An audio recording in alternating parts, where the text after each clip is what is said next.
October aroma. Last season, the defense of the title fell short. Yes, the Yankees made it to the postseason, again playing important baseball in the rarefied air of the fall. The Yankees were 2 wins away from another World Series appearance.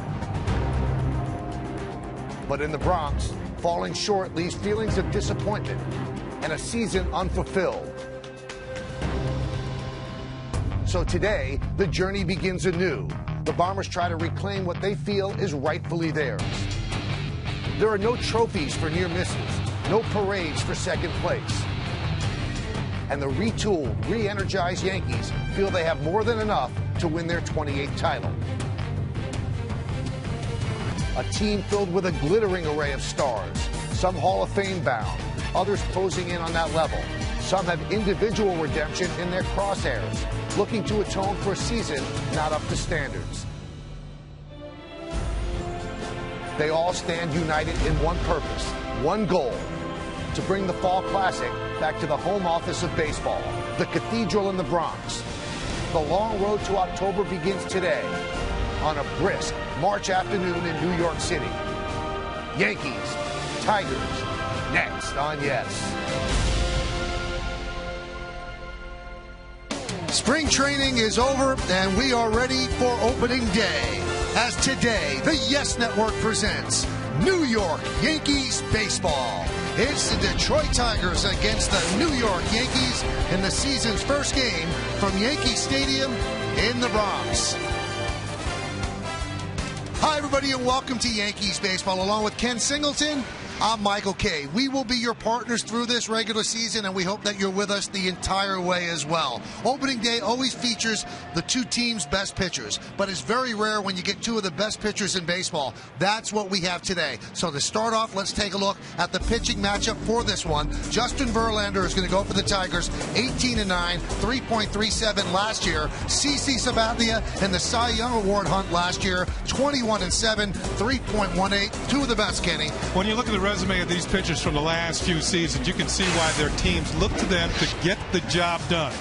Justin Verlander, CC Sabathia, innings. #1 for CC. He is a workhorse. The same can be said for Justin Verlander. These are the type of pitchers that teams look to keep the winning streaks going and to stop the losing streaks during the course of a long season. Standing behind CC Sabathia today will be the Yankee shortstop and captain, Derek Jeter. His 15th opening day. This year, the first couple of months are going to be very interesting. A countdown to 3,000. Take us to the break, Derek. Hi, I'm Derek Jeter, and I'm coming up next.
Away from the beginning of the 2011 season. It's opening day here at Yankee Stadium. And a prevailing theme over the first couple of months of the season will be Derek Jeter's pursuit of 3,000 hits. He's 74 away, and when he gets to 3,000, those are the names directly in front of him. He will be the first Yankee ever to achieve that number in a Yankee uniform. Well, we're about done with the pomp and circumstance of opening day. When we come back, lineups, first pitch, baseball next on Yes.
You in part by the Lincoln Spring Forward event. All this luxury, all this confidence. By NYSERDA, energy, innovation, solutions. And by Avis, the official rental car of the New York Yankees. Well, moments ago, in front of a sold-out Yankee Stadium, Mike Mussina, who won the Pride of the Yankees award last night at the Yankees Welcome Home Dinner, retired for now, entering the third season of inactivity. He fires it up to his old buddy Jorge Posada. So that is the official first pitch here at Yankee Stadium to start off the 2011 season. So Mussina sporting a little gray goatee. He is ready to roll. And so the Yankees, let's look at the game time weather presented by Bigelow Tea. And right now, it's pretty nice here at the stadium. A little chilly, obviously, 43 degrees, 66% humidity. Not much wind. Forecast is for possible showers. But right now, hey, this is what the beginning of baseball season is about. There's a little brisk chill in the air. People are here, and they're still filing into the stadium, and they are excited about this 2011 Yankee season. Kenny, you played in plenty of opening days during your illustrious career, and this is a special day for any player. Yeah, well, after spring training, all that work you did in the spring, trying to get things done, prepare for this day, all the drills, all the extra batting practice, all the work in the cage for the pitchers working on the side, now it becomes for real. This is what all that work is about. You're prepared for this day. It's time to get started. And this day is a little bit different than, let's say, the game on Saturday or Sunday. There's butterflies involved with this one. Well, you have the two best pitchers going on each team. I mean, two of the best pitchers in Major League Baseball pitching today. CC Sabathia going for the Yankees, a 21-game winner a year ago. And Justin Verlander gets a start for the Detroit Tigers. He won 18 a year ago. This might be the best matchup in baseball today. And you know what, Kenny? This is a quality matchup as well. These are two teams that have postseason aspirations. The Tigers made some additions, big-time additions to their club. The Yankees also tweaked some things from last year as well. And both teams are expecting to be in the postseason come October. So we're ready as the New York Yankees take the field. Let's take a look now at the New York Yankees lineup, or the New York Yankees are going to face the Tigers lineup that's put together by Jim Leyland, the Tiger manager. And here we go. Austin Jackson, former Yankee farmhand, in his second year, the center fielder leads off. Will Rhynes at second base will bat second. Magglio Ordonez in right field hits third. Cleaning up and playing first base, Miguel Cabrera. Victor Martinez signed as a free agent. He's a DH here with the Tigers. He'll bat fifth. Batting sixth, playing left field, Ryan Rayburn. Johnny Peralta, the shortstop, will bat seventh. Batting eighth and playing third base, Brandon Inge. And Alex Avila, the catcher, will bat ninth. And you're looking at CC Sabathia, who's taking to the hill for the Yankees on this opening day 2011. CC in his career is 15-11 against the Detroit Tigers. And those are his numbers from a year ago. 34 starts, 21-7, top winner in the American League, 3.18 ERA. You can see less than a hit per inning. The walks and strikeouts, opponents hit just 239. And as I said, he led the American League in win. Let's check out the scouting report on CC Sabathia to get things started on this regular season. Since 2006, CC leads the major leagues in strikeouts. And since his debut back in 2001, 157 career wins. That's the most in baseball. And everybody talks about CeCe's fastball, his good breaking ball. But I think the pitch that has really made him into a big-time winner is his excellent changeup. Keeps the right-handed hitters in particular off balance. Let's see the defense that's going to be behind him. The Yankee defense is brought to you by your Mercedes-Benz Tri-State dealer. Gardner, Granderson, and Swisher left to right in the outfield. The infield, A-Rod, Jeter, Cano, and Teixeira. That's third to first. And the newest Yankee, Russell Martin, is behind the plate with Karsten Charles Sabathia on the mound. Well, CeCe is finished with his warm-ups. Yankees decked out in their home white pinstripes to start their home season. And digging in is Austin Jackson. So Jackson's ready. Sabathia is ready. And let's do it here in the Bronx. The first pitch of the season is a strike, and we are underway.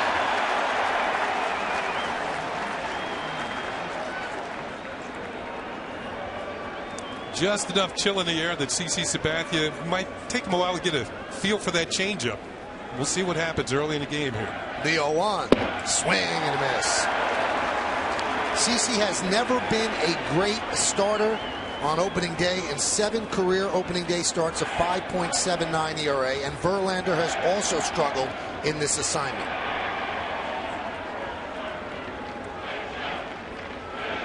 And the 0-2.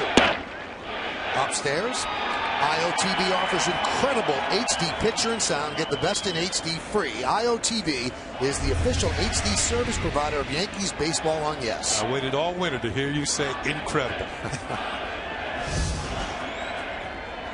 The 1-2. Pitch outside. Sabathia with the Yankees, 40-15 with a 3.27 ERA in 2 years in pinstripes. He's done everything that they could have possibly asked after signing him to a free agent deal. And now the count is full. After going 0-2, he falls behind no balls and make it a 3-2 count now. He's facing Jackson, who struck out quite a bit last year as a rookie for the Tigers. And the 3-2 fouled away. Sabathia has enjoyed pitching here at Yankee Stadium since becoming a Yankee. 18-4 with a 3.04 ERA. Lifetime against the Tigers, 15-11, 4.57. He used to see them a lot. He started his career with the Cleveland Indians. Swing and a miss. Jackson down on strikes.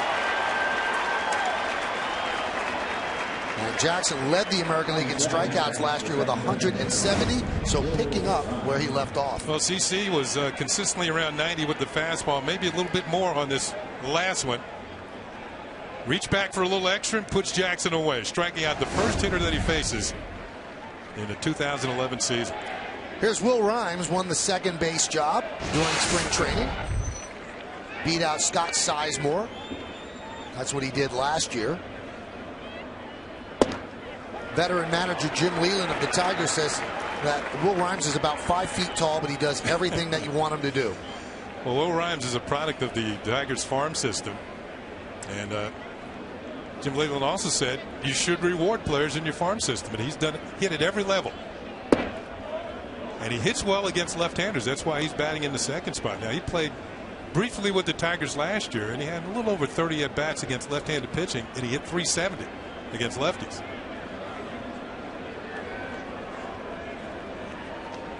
The 1-1. Lined into center field. Curtis Granderson dives and makes the play.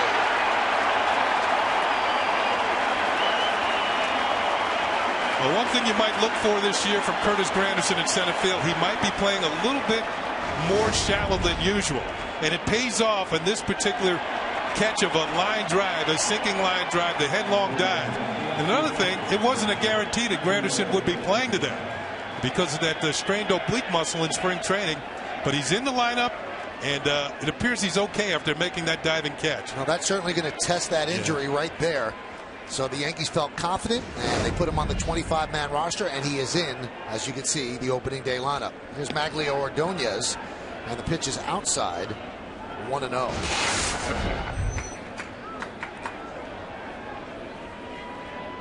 Ordonez last year, 12 and 59 home runs and ribbies. Pitch outside. Now, if you look at Granderson in the outfield right now, to me, he looks like he's playing more shallow than he did last year.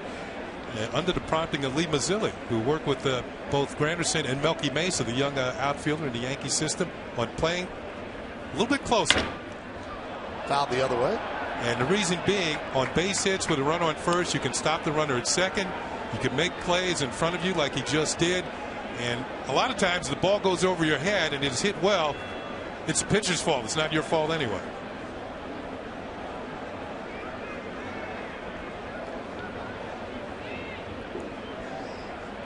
The 2-1. Lined into center field. Granderson gets another try, this time backing up, runs it down, and Sabathia works a 1-2-3 top of the first. Tigers nothing, and the New York Yankees coming to bat.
Starting lineup presented by Lexus, and we thought that you'd let the guys introduce themselves.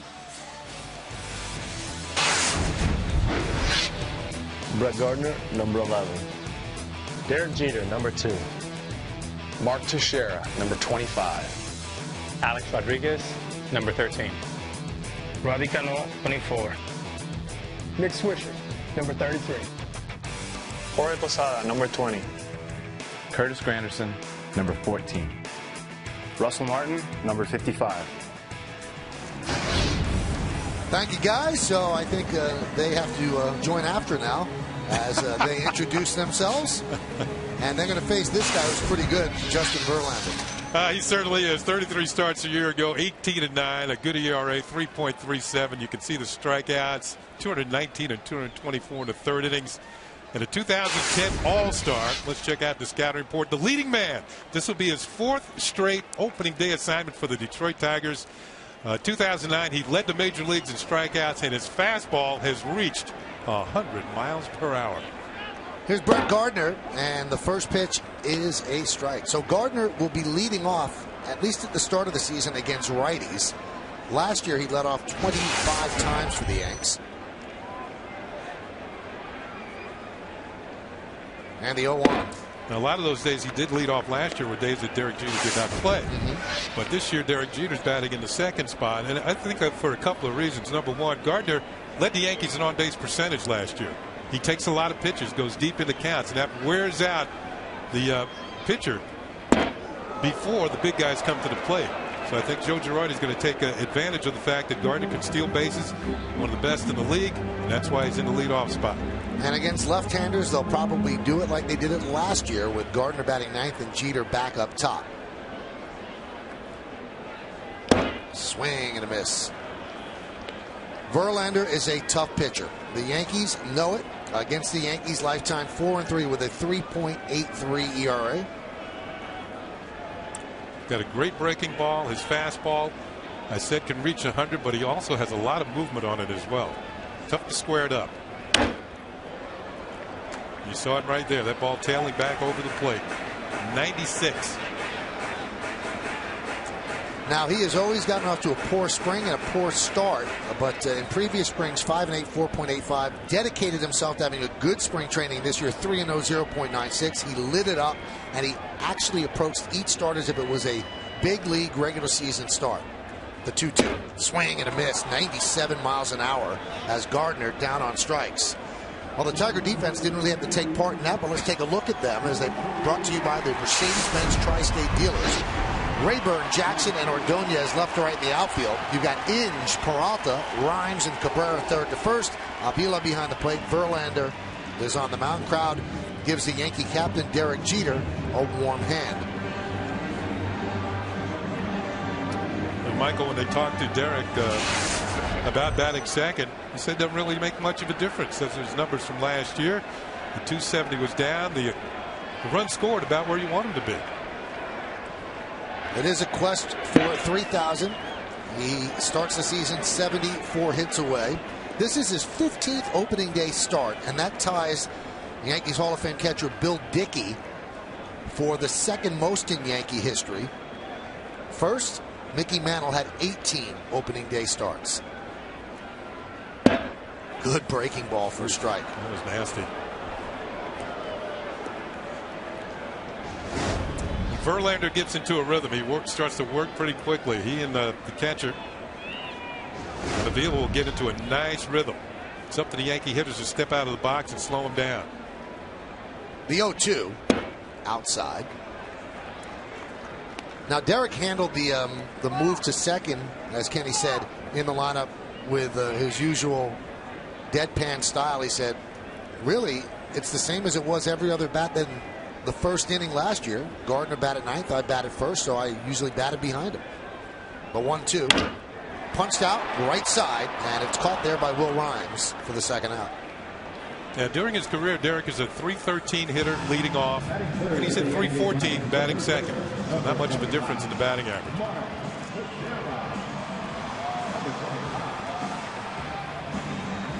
Now here's Mark Teixeira. We talked about how CC and Verlander have gotten off to poor starts, and Mark Teixeira, that has been a problem for him as well. And he put up a batting cage at his home and hit early in the winter, changed his whole routine, and is looking to get off to a better start because usually he digs himself such a significant hole that he spends the rest of the year climbing out of it. Last April he hit 136. In his career, in the months of March and April, he averages 233, and from May to October, 235, I'm sorry, and May to October, 294. One of these years he's going to get off and just have that MVP type season. That's incredible. Everybody accepts that Teixeira didn't have a great year last year. 33 homers, 108 runs batted in, scoring 113 runs, and he would admit the average is not where he wants it at 256. But I told you about the big hole he had to climb out of.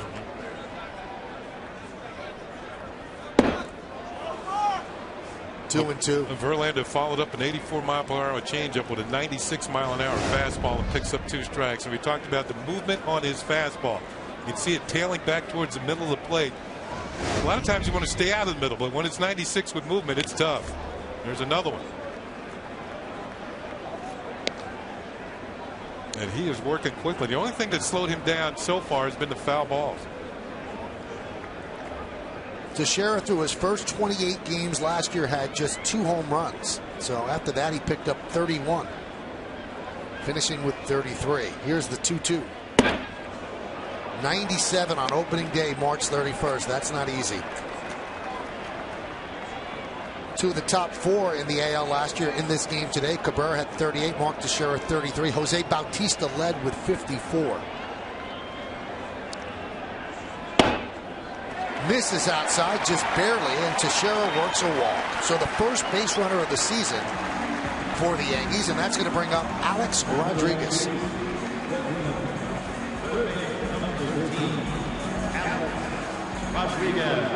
Alex comes into the season with 613 home runs. And he also comes into the season, Kenny, coming off one of the best spring trainings he's ever had. We did the first game, spring training game, and I believe he had a double couple of doubles in that game, at least the one double. First time up, he hit a rocket. And that just continued throughout spring training. Came into camp a little bit lighter, much more flexible. The hip now is a thing of the past. His doctor, Dr. Mark Philippon, who performed the surgery, gave him the all systems go in the winter, and Alex just trained. He didn't have to worry about rehabbing. That one gets away from Avila, and that'll move Teixeira into scoring position. Now, one thing about Verlander, he has such good stuff and such a hard breaking ball when it's in the dirt. It really puts pressure on the catchers to keep the ball in front. Now, you can see the ball breaks off the chest protector off towards the Tiger dugout, and the Yankees have the first runner in scoring position as Mark Teixeira will move down to second base on the wild pitch.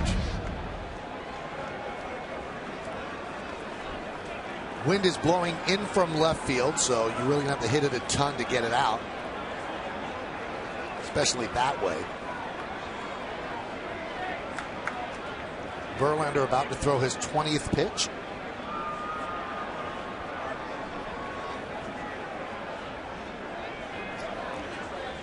And he's going to call out Avila. And that's always one of the negatives, Kenny, with a high strikeout pitcher. Because you're not going to have that one pitch at bat. You're going to have to throw at least 3 pitches to strike somebody out. Your pitch count gets up there quickly. You know how that works against a pitcher? Because you're right. He's a high strikeout pitcher, but he gets a lot of swings and misses. So you have to throw another pitch unless it's a third strike. Instead of making weak contact and your ground ball is short or a pop-up or a fly ball somewhere. See, after a Teixeira walk, Alex Rodriguez has taken advantage. .391 batting average.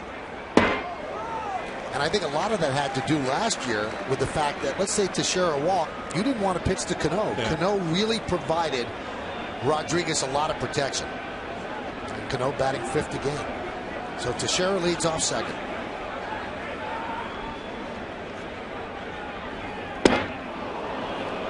Count 2-2. Verlander can always reach back for a good fastball. And if he doesn't make too much of a mistake with it, he can really blow it by the hitters. Just underway here at Yankee Stadium. No score, bottom of the first inning. The 2-2. Goes with a breaking ball. The count 3-2.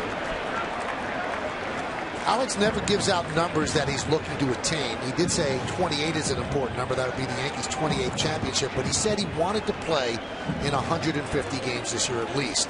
And that's something that, because of the hit problem, has not happened the last 2 years. And still last year he was able to put up 30 and 125. Put a lot of pressure on manager Joe Girardi too. When to rest him. Maybe days he wanted him in the lineup, he would be forced to take him out. 3-2. And another walk by Verlander. And the Yankees have runners on first and second, 2 outs for Robinson Cano. Hey, stay tuned during the 6th inning for a message from our friends at the Fox Business Network. Verlander working carefully to the 3 and 4 hitters in the Yankee lineup. Ends up walking both of them on close 3-2 pitches.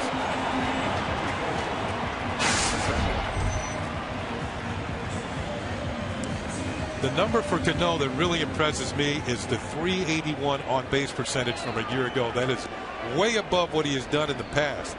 I believe prior to last year, his best on base percentage was .356. So it shows he's more selective.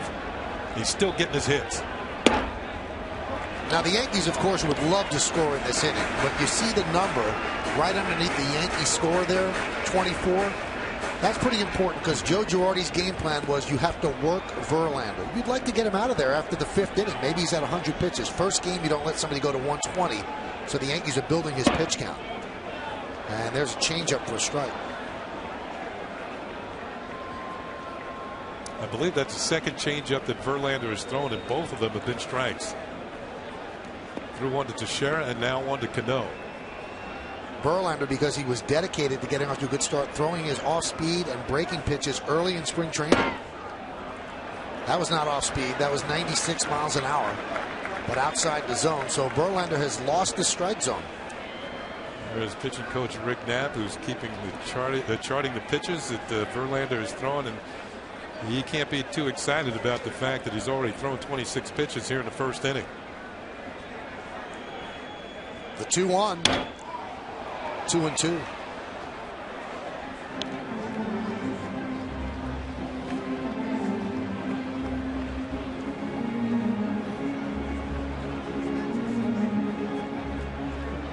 Verlander expected to lead these Tigers to a Central Division title. Of course, they've got a lot of competition with the Minnesota Twins and the Chicago White Sox, two very strong teams in the American League.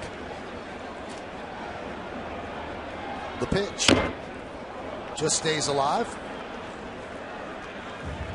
What a year Cano had last year. .319 average, and obviously up there in the MVP voting as well.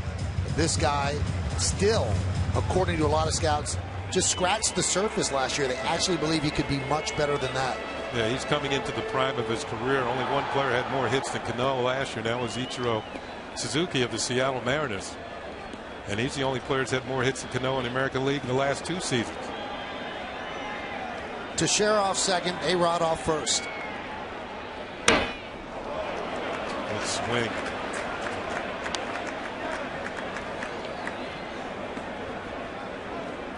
.96 miles an hour.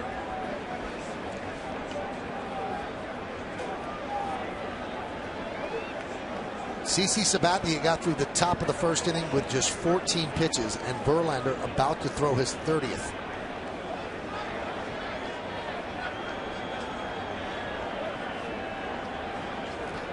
You go back to 2004, the Tigers made Verlander their #1 draft pick out of Old Dominion University. This is a good matchup. #1 pitcher against maybe the Yankees' best overall hitter. So that gives the base runners an advantage. It's a 3-2 count with 2 outs. They'll be going with the pitch.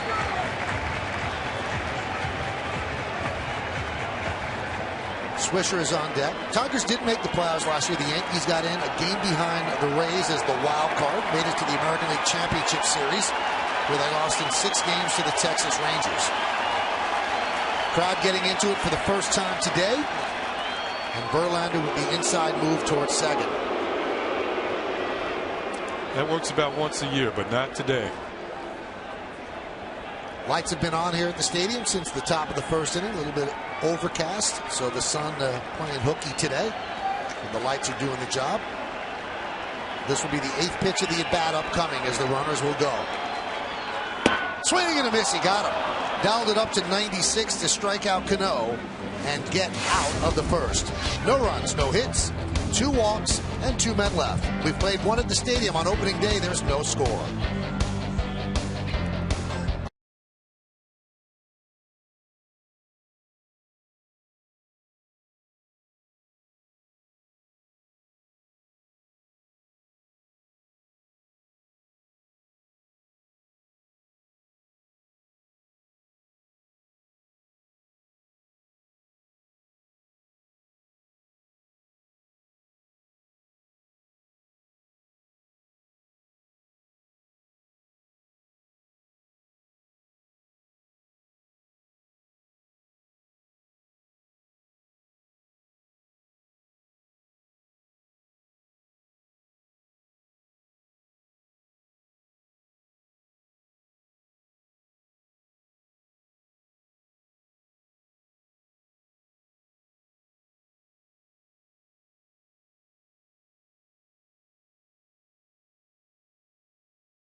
Well, it's time for the Toyota Text Poll. Today's question is, as Derek Jeter closes in on 3,000 hits, which do you think is his most memorable moment to date? The choices are, #1, the flip play Number 2, Mr. November home run. Number 3, the dive into the stands against the Red Sox. That's the Flaherty game. Number 4, passing Gehrig on the franchise hits list.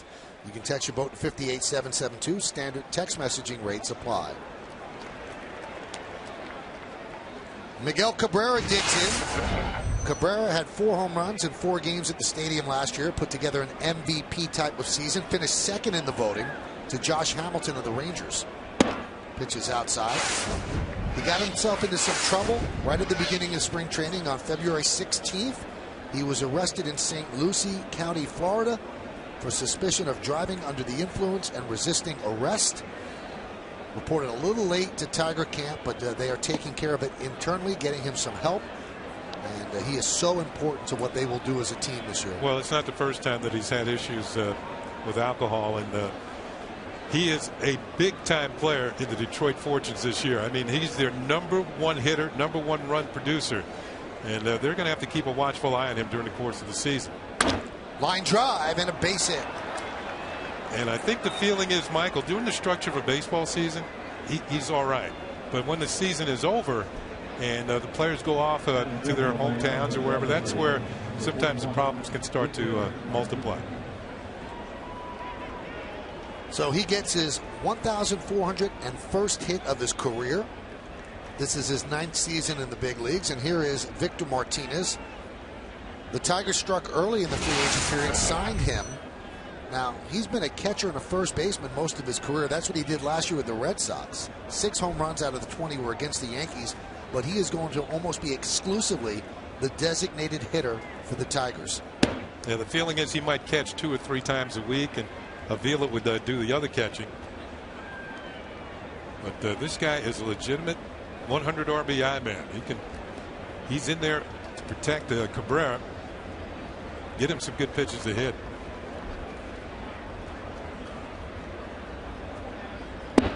Here's our Home Depot scouting report on Victor Martinez. As I said, protection for Cabrera. Cabrera last year had 32 intentional base on balls. The feeling is Martinez hitting behind him, they'll get him some more strikes to hit. Last year he was #1 in the league against left-handed pitching. Hit 400, and he got hit number 1,000 off Sabathia at Fenway Park, and it was a home run. He's 5 for 22 lifetime against CC. And that one is off the glove of Jeter, and it trickles into center field for a base hit. Cabrera will stop there at second, and the Tigers are set up first and second and nobody out. Solid shot off the glove of Derek Jeter. If he come up with it, it would have been a double play ball. That's how hard the ball was hit. Martinez follows through. Remember what I said? He hit 400 against lefties last year. Switch hitter. And this one off Jeter's glove and in the center. So the Tigers have 2 on and nobody out.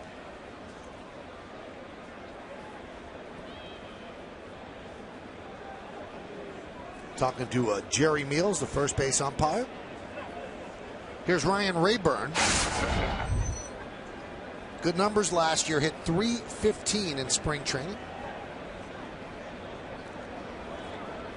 Tigers train at a sleepy little burg in Florida named Lakeland. They've been there forever at Joker Marchand Stadium.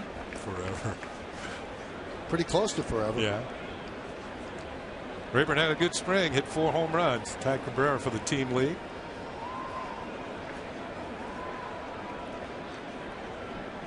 Let's see if they have him bunt. No, he swings away. Last year he really came on at the end of the season. Brennan Bosch, who had such a great first half, struggled in the second half, and Bosch is probably playing in tomorrow's game with the Yankees going with a right-hander. But Rayburn was really solid in the second half of the season. Saturday's game. Tomorrow's the day off. Always a day off after opening day. A lot of young fans might wonder why they do that, but most teams have a day off, especially those with outdoor stadiums, in case there's inclement weather and the game's rained out. There's a day to put that opening day, which people value, and that's why there's always a day off after the opener.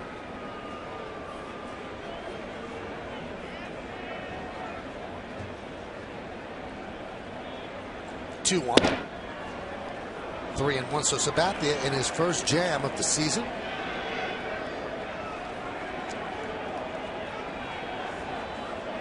CC came into camp a lot lighter. He lost 25 pounds. Weighed in at 290.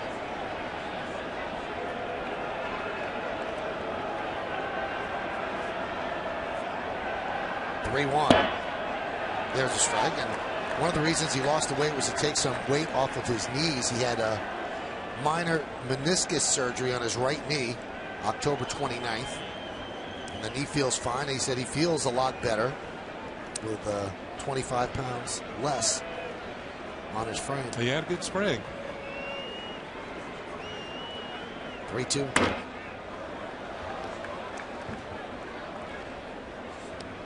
New pitching coach for the Yankees is Larry Rothschild. Came over from the Cubs. Well liked. Mariano Rivera raves about him. A lot of experience. Last 7 seasons pitching coach for the Chicago Cubs.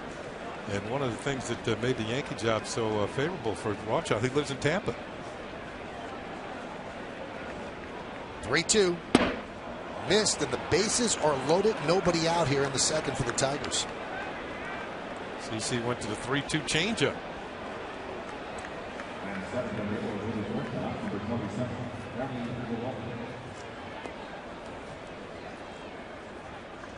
So here is Johnny Peralta, Tigers shortstop. You might remember him with the Indians. He split the season between the Indians and Tigers last year. Good run producer for a shortstop, 81 ribbies. Low on base percentage, though. He's batting lower in the order. Yankees looking for a double play here. And there's a fastball strike.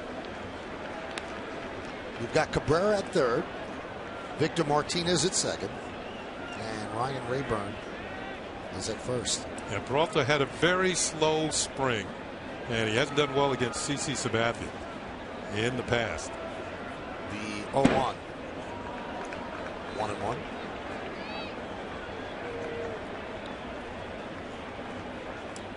Look at the Russell Martin, who had to get a feel for a new pitching staff, and also get a feel for a new league coming over to the American League.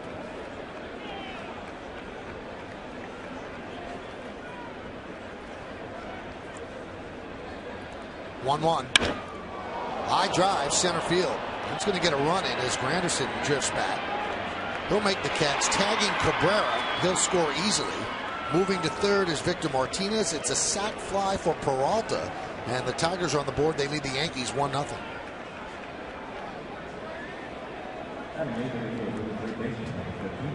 So Johnny Peralta, who did not drive in a run all of spring training, drives in one in his first at bat in the regular season. Yep. That's baseball, Michael. They always say don't fall in love with what you see in March or what you see in September.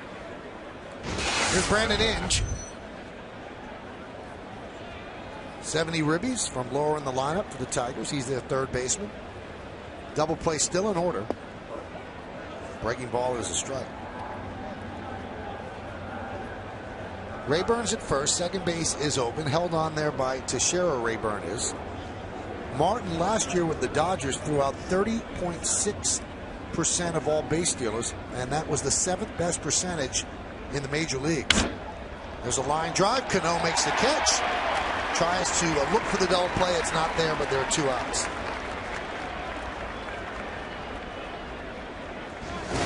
Cano, after he makes the play, immediately looks towards first, and Mark Teixeira decides to hold on as Rayburn was not moving. Recognizing right away, you can see him put the brakes on that the Cano had a chance. And wanted to get doubled up.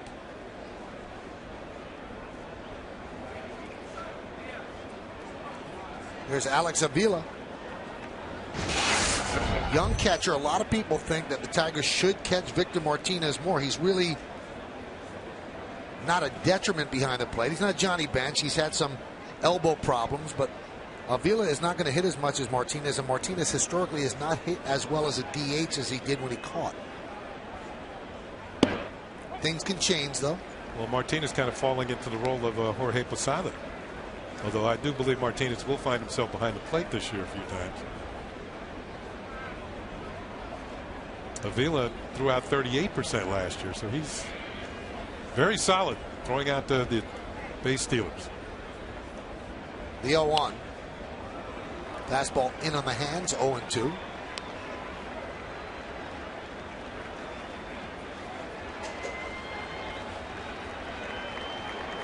Crowd looking for a strikeout from Sabathia. He'll take it out any way he can get it.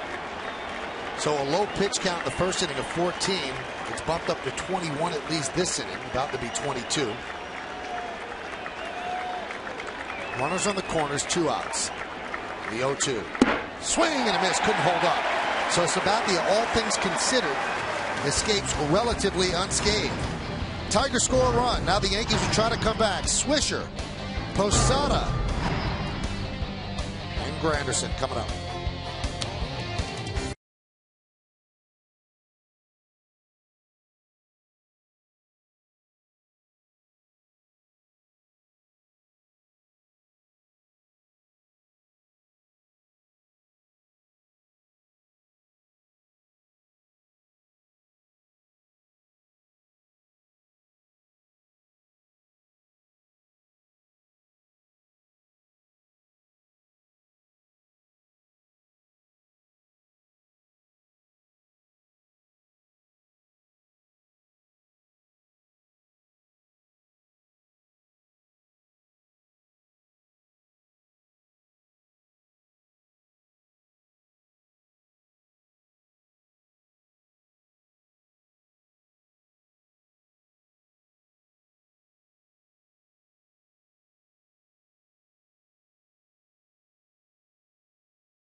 For the Yankees, the right fielder, number 33, Nick Swisher.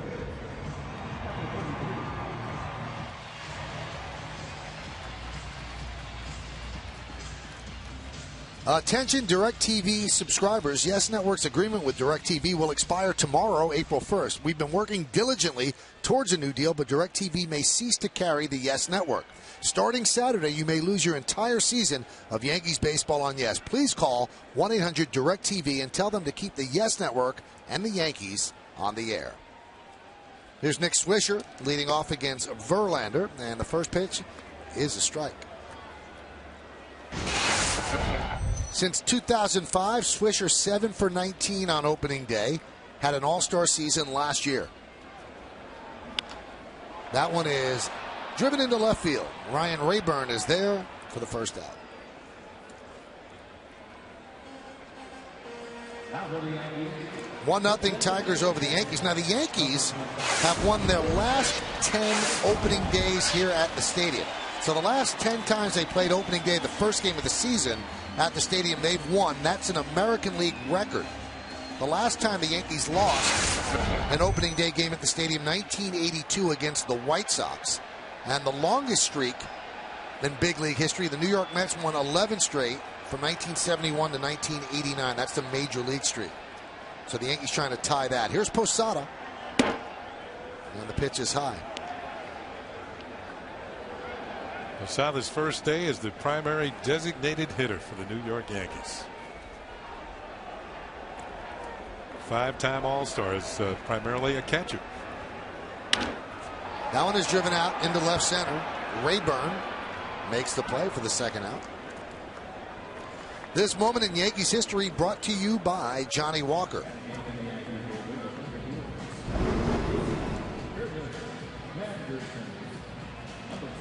In 2004, I remember this one. The Yankees defeat Tampa Bay 12-1 in Japan, winning their first ever non-North American game. Demand greatness in every sip and every season. Johnny Walker, proud sponsor of the New York Yankees. Here's Curtis Granderson. There's a strike. He looked great in spring training. We told you about the oblique problem he had toward the end, but He did so well the final 2 months of last year, and he picked up right where he left off.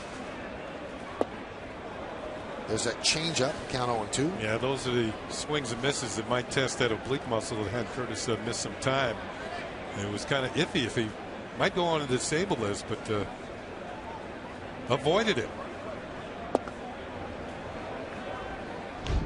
Let's go back to the first inning. And an excellent play in center field to get things started defensively for the Yankees this year.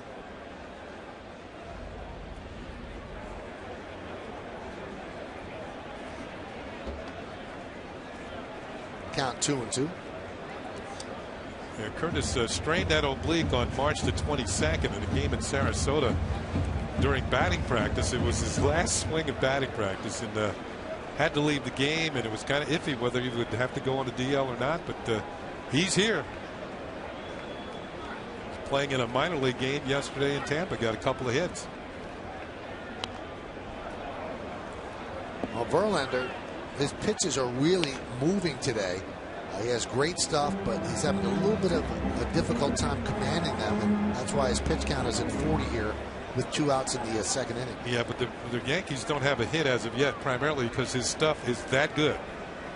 So if he can start commanding and locating, he could be really, really difficult to deal with. Now, here's a guy who threw the first no-hitter in the history of Comerica Park. I think it was in 2007. That's what he's done the last 5 seasons.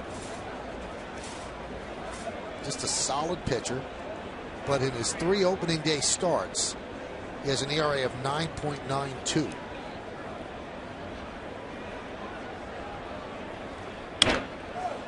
Popped up and out of play. Now, we told you about Granderson's strong finish last year, Kenny. From August 14th on, he had 14 home runs. He finished with 24. Now, remember the year before in a very large Comerica Park, he had 30 for the Tigers, and people figured at Yankee Stadium that would translate to at least 30, but he got off to a slow start and finished strong. Fouled away.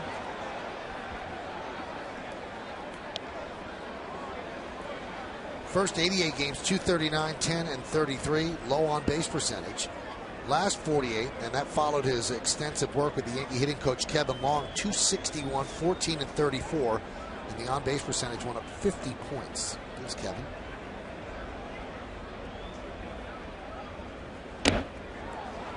Tipped into the glove of Avila, and that will do it as Granderson strikes out. Ah, yes, baseball's back. Hot dog sausages, and a 1-0 Tiger lead as we go to the third.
Let's look at the upcoming schedule brought to you by Acela Express. Enjoy the journey. Yankees off tomorrow, then start playing again on Saturday. That's going to be a Fox game at 4:10. Then we're back on the air on Yes with the final game of the 3-game set against the Tigers. And 4 games all on Yes against the Twins. Thursday's an afternoon game. And then the Boston Red Sox at Fenway Park. The Yankees will open the Red Sox home season. That game on Friday. The Lincoln scoreboard has the Tigers over the Yankees 1-0.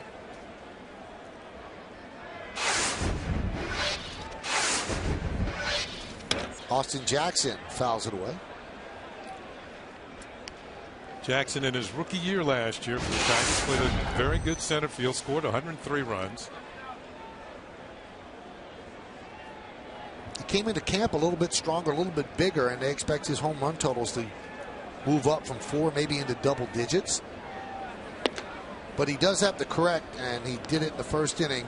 He strikes out too much, Kenny, especially for a guy who hit 4 home runs. You can't strike out 170 times. And he led the American League in that stat.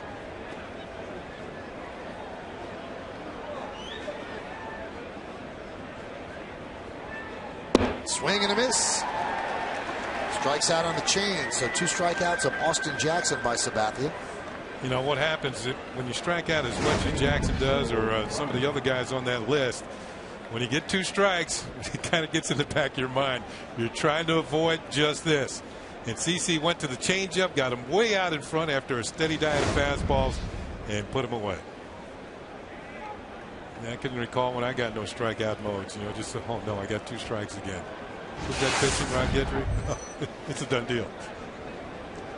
Here's Will Rhymes. Shows bunt, takes the pitch outside.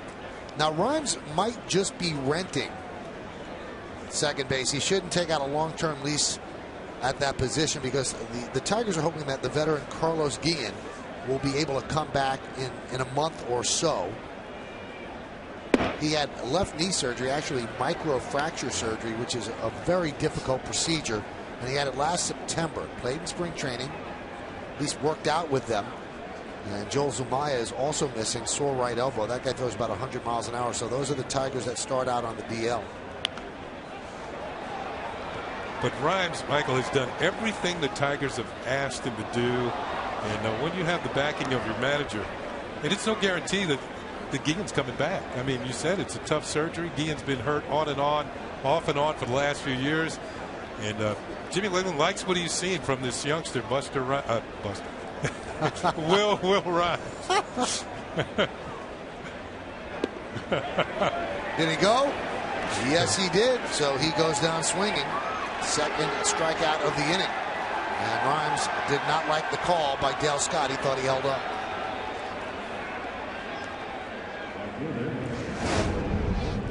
Here's that last pitch, and CC has gotten 2 strikeouts. Oh, yeah. That might have been a rookie call.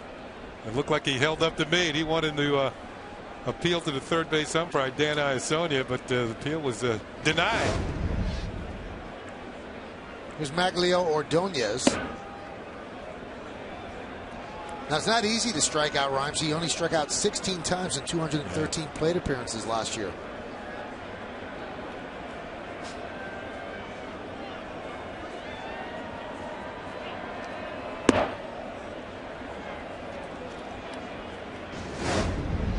Now Jay-Z is punching out Rhymes. Not Buster Rhymes, Will Rhymes.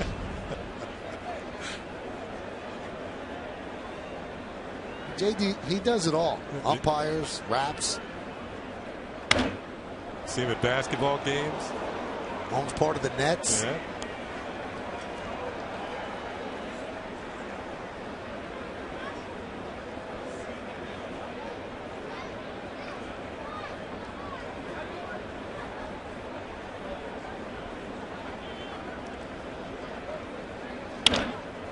Grounded to third. A-Rod with the big hop. Plays it to the side, fires across, and that will do it. So the Tigers go down in order 1, 2, 3. We go to the bottom of the third. It's 1-0 Detroit.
Hey, it's opening day for your lawn. That's right. Visit your local Lowe's for savings and a free MLB fan guide. Compliments of Lowe's.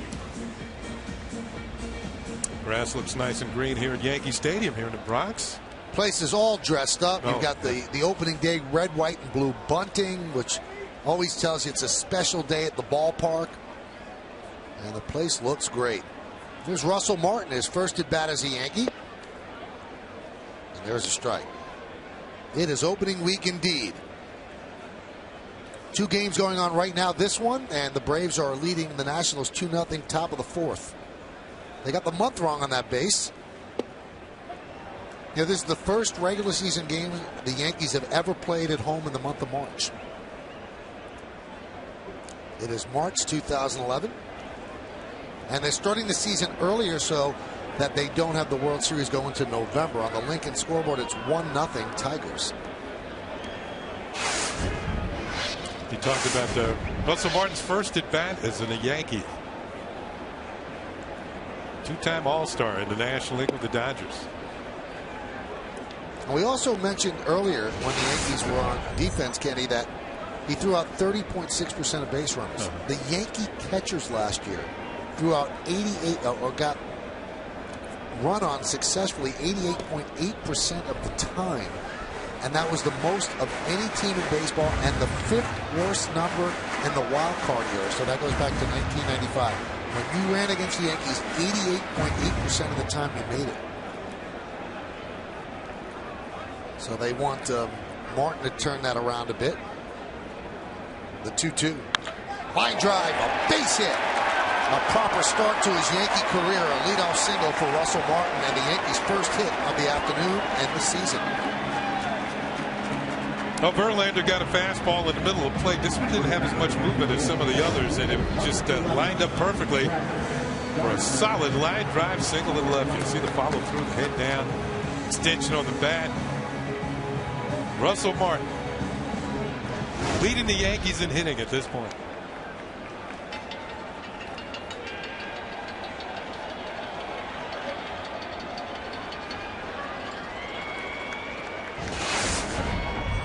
Here's Brett Gardner, a threat to bunt. Obviously, he struck out in the first inning. And he does bunt, drag bunt. And he's caught at first as he trips over the bag, but the sacrifice successful as Martin moves to second. And as we said, bunting, a big part of opening day.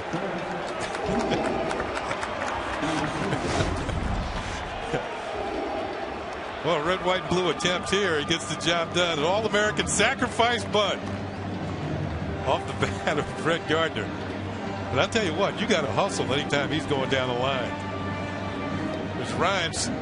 He's stepping right in the middle of the bag. Get your foot stepped. In fact, he did. Maybe right on the shin there. You got to get your foot right on the side of the bag there. Make contact on the side. Rhymes is stepping right on top of the bag, and it doesn't give Gardner, who almost tripped over the bag himself. They both could have gotten hurt. Yep. So here's Derek Jeter.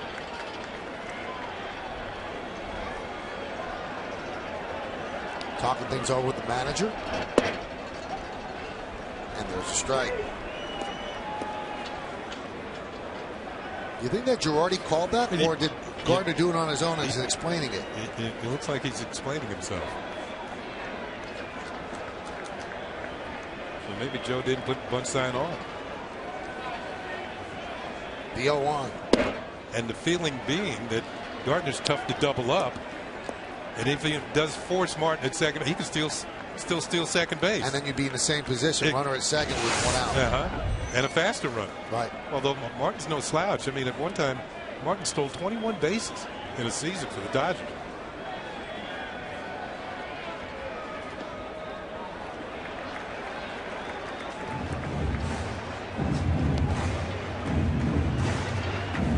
Well, the Yankees are waiting for Verlander's early season struggles to kick in.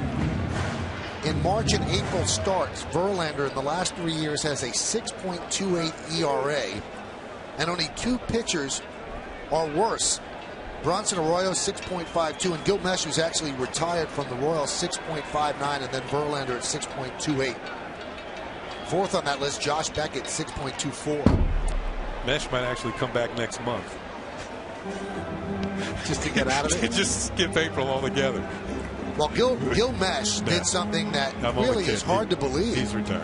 He retired with an $11 million left on his contract this year because he said, I'm not pitching the way I want. I'm not going to waste the Royals' money. He had some arm problems and tried to fight back last year. That's kind of noble in this day and age. Oh, yeah. In any day and age. The 2-2.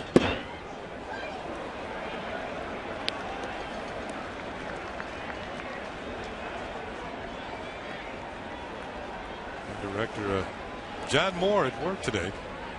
Finally. Pete Stendel with that shot. They're pretty good against Verlander. John Moore still with us? I saw him this morning. 3-2. Wow. And Jeter walks. Yes, our illustrious director is still with us. Rick Knapp is suffering through an impressive but somewhat shaky performance, if that makes sense. He certainly has dominant stuff, but he's thrown a lot of pitches. He had 2 runners on in the first inning, worked a great second, and now 2 runners on here in the third. He's only given up 1 hit, but 3 base on balls. And he set the Yankees up in the first inning. He set them up again in this inning. Teixeira fouls it back. So Verlander has 3 walks, as you mentioned today. He did not have more than 2 walks in any of his final 8 starts last year.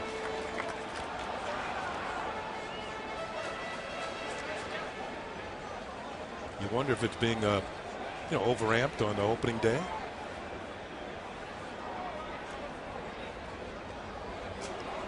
Now, so far today, Verlander with 3 strikeouts, Kenny. So I'm going to give you the first quiz of the year. Well, here we go. In the last 2 years, Verlander. Do I get help from anybody? No, absolutely not. Runner goes from second, throw to third, not in time, stolen base for Russell Martin. Jeter stays put at first, so that was all Russell Martin going on his own. In 2007, Russell Martin stole 21 bases for the Los Angeles Dodgers, and he picks up the first stolen base of the season for the Yankees, as Brandon Inge, all he could do is make the catch and no tag whatsoever. So Martin thought he could get a good jump. It wasn't the best of jumps, but he made it anyway.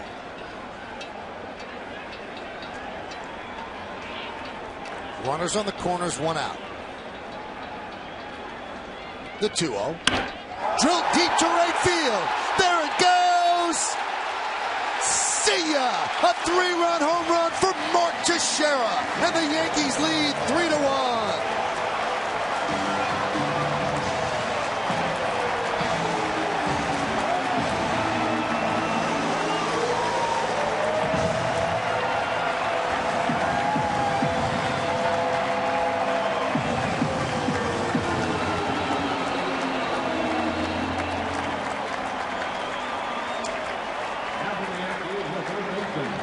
With 1 swing, did Mark Teixeira put his early season troubles behind him? Fastball up and in, tailing towards the middle. Teixeira gets it. It's just a matter of fair or foul, and this one is fair by about 5 to 10 feet, and the Yankees have the lead. And the pitch to A-Rod. Strike. There's Russell Martin taking a look. Now he knows it has the distance, and now he knows it's fair.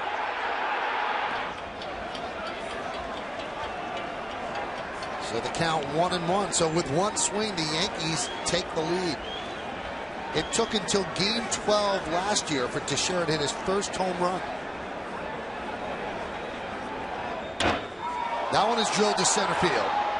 Austin Jackson there, and he'll put it away.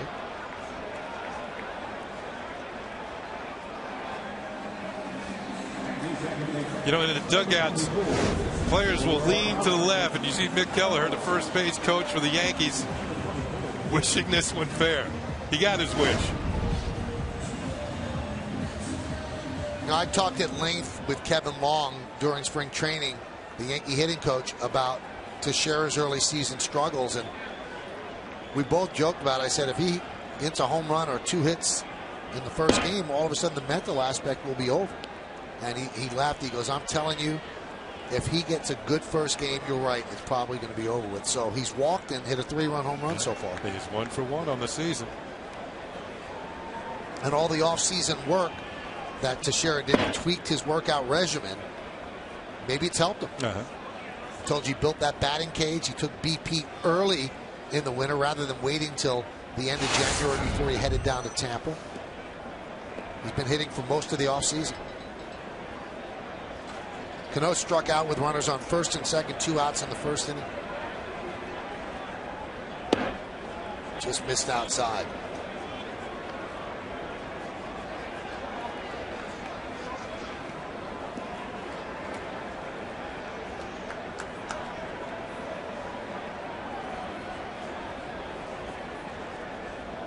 The 1-2 swing and a miss.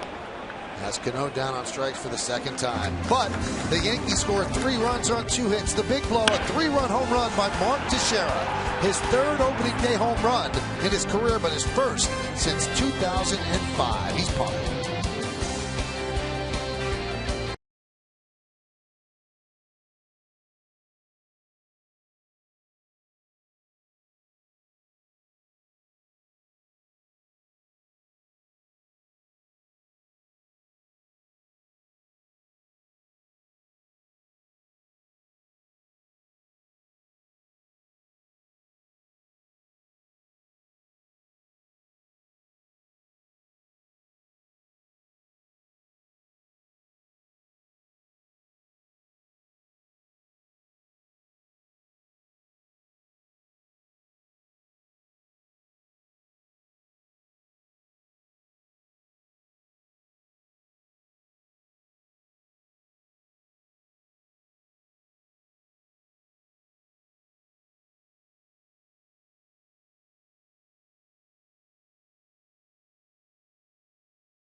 Sabathia has a 3-1 lead as we go to the 4th. Time for the New York State Smokers Quit Line Quiz. Sabathia is making his 3rd opening day start for the Yanks. What 3 Yankee pitchers each made 7 opening day starts? We'll find that out a little later on. Pitch to Miguel Cabrera is a strike. It's a very good question to get things started on the season. I hope they get easier from this point on. So Justin Verlander, his location problems finally come back to haunt him as Mark Teixeira crushes one into the second deck in right field. I believe he turned around a 95-mile-an-hour fastball. Well, let's look at the Delta League leaders, and boy, it's hard to figure out. Right now, Teixeira leads Major League Baseball with 3. Last year, Miguel Cabrera had 126, 1 ahead of the Yankees' Alex Rodriguez. Just missed outside. 3-1 Yankees lead.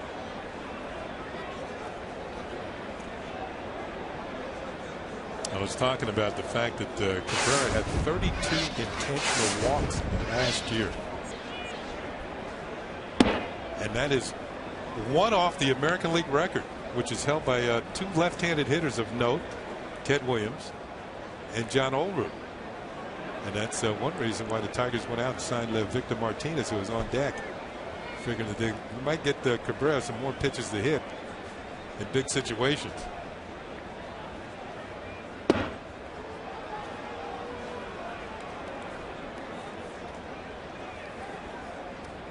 Your team puts up a crooked number. Job of a pitcher is then to put up a 0 in the next half inning. That is a crooked number.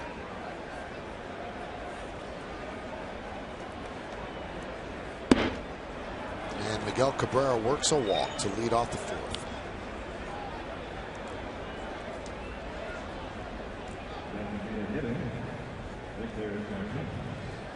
I was talking about the American League record of 33 intentional base on balls. The Major League record is completely different.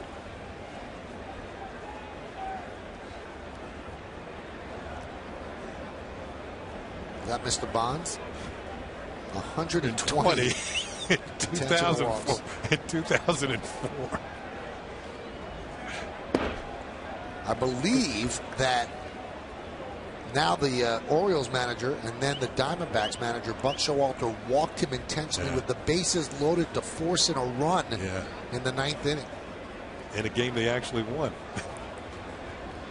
This copyrighted telecast is presented by authority of the New York Yankees and may not be reproduced or retransmitted in any form. And the accounts and descriptions of this game may not be disseminated without the express written consent of the New York Yankees.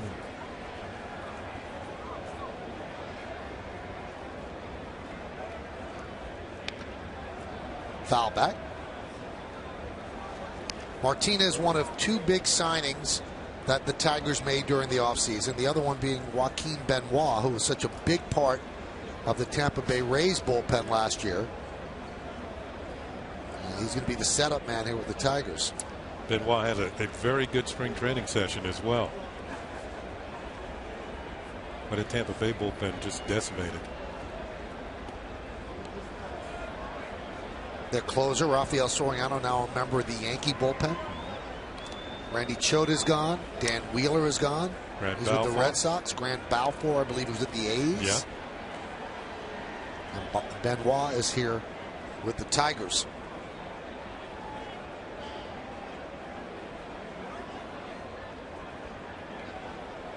Jimmy Leyland in his 6th year with the Detroit Tigers.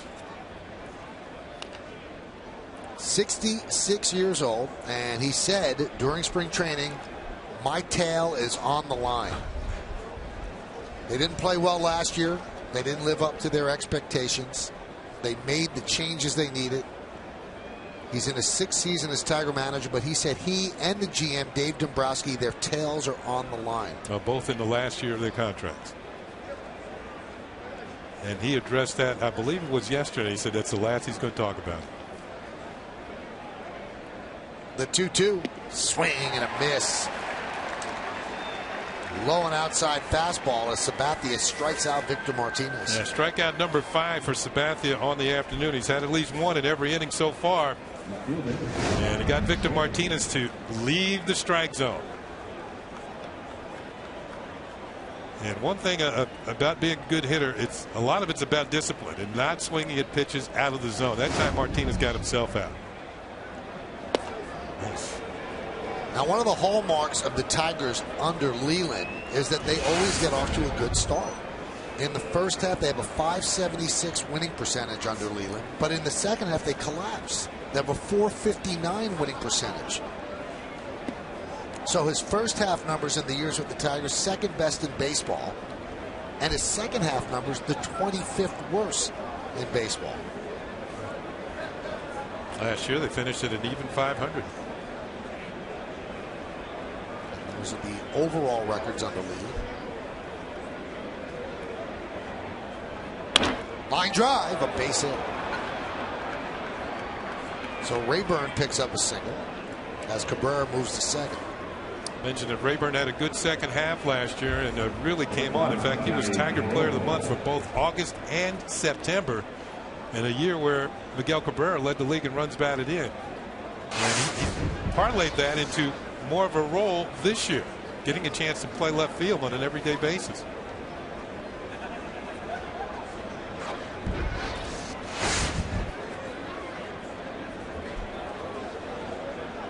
First and second, one out. 3-1 Yankees lead. Teixeira with a 3-run home run in the third. And the pitch to Peralta is outside. Peralta and Sabathia used to be teammates with the Indians. Had a sac fly against his former mate. First RBI of the year, obviously. First run for the Tigers. Peralta did something last year that no other Detroit Tiger has ever done.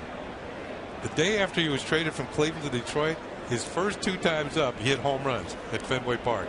No other Tigers hit home runs in his first 2 plate appearances.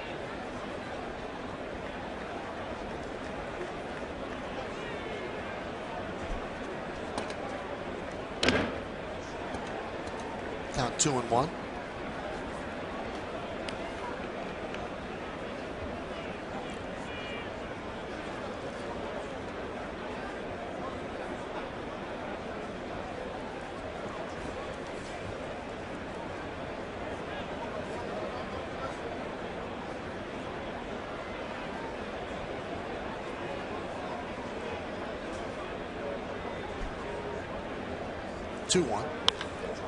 High pop up, shallow left. Gardner, 2 outs. Now, if you take a look around the Yankee outfield and infield, you're going to see something that you haven't seen in about 80 years. And here's what I mean. The Yankee outfield and the Yankee infield is the same Yankee outfield and infield from last year. It's the first time since 26 and 27 that the Yankees have started the same 3 outfielders and the same 4 infielders in consecutive seasons. Since 26 and 27. And then it was Musial, Combs, Ruth, Dugan, Koenig, Lazari, and Gehrig. That's amazing. In 1927, of course, Murderers Row. A lot of people say that was the best team ever.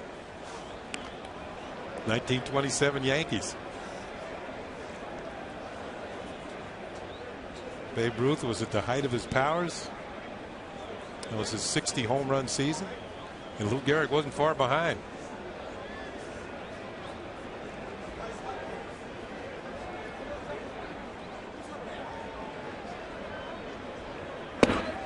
I'm just amazed at that stat. The people at Elias came up with that. You know, all night they were up on the top of the dusty shelves looking at the past lineups for the Yankees, and they said, wow, they had to go back to 1926 and 27.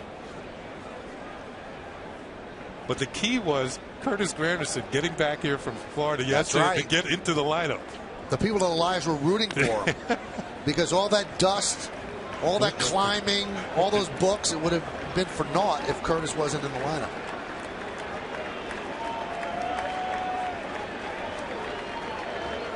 And in fact, the Yankees have not had the same 3 outfielders in back-to-back seasons in the opening day lineup since 67 and 68, when it was Tom Tresh, Joe Pepitone, and Bill Robinson. And that was during Mickey Mantle's 2 seasons at first base.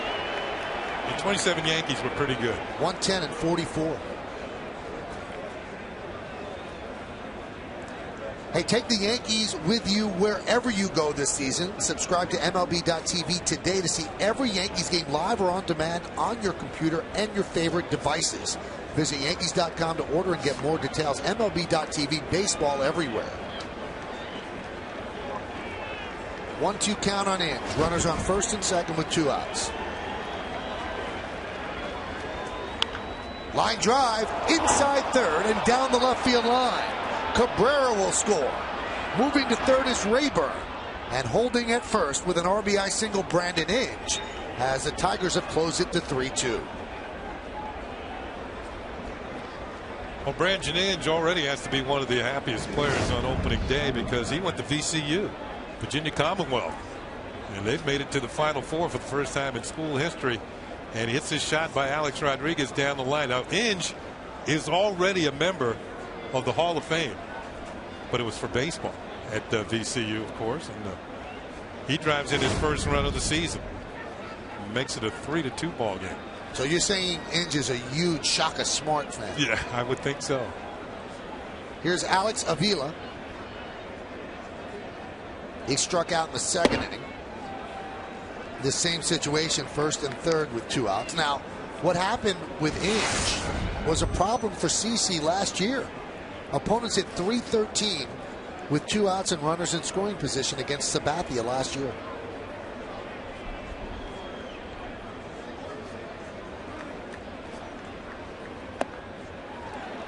Count 0-2.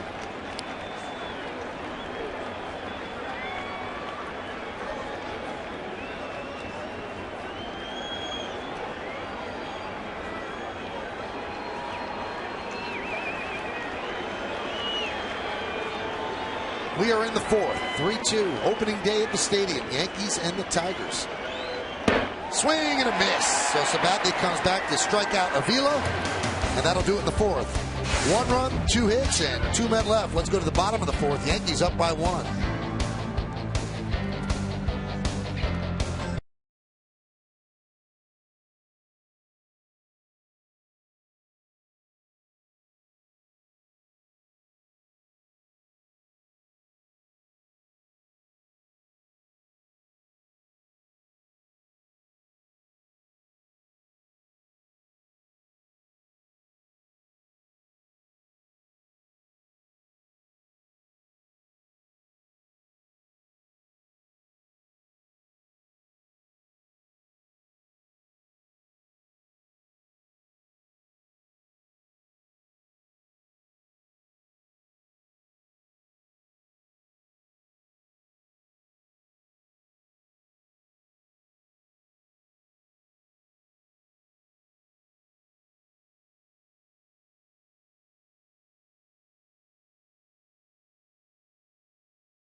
Is the answer to the New York State Smokers Quit Line Quiz. Sabathia making his 3rd opening day start for the Yankees. What 3 Yankee pitchers each made 7 opening day starts? I think Stoudemire's one, Mel Stoudemire. Yeah, I know who the other 2 are. All right, tell us. Left-handers. Whitey Ford and Ron Guidry. Yeah. You enjoyed hitting against Guidry, Oh, right? he was tremendous. You know, you talked about the easy 0 for 4s. He was a hard 0 for 4. It was a hard night. Hole number 49 saw him in spring training. Pitch outside to Nick Swisher. Yankees lead 3-2. All 3 Yankee runs on 1 swing. A 3-run home run by Mark Teixeira in the 3rd.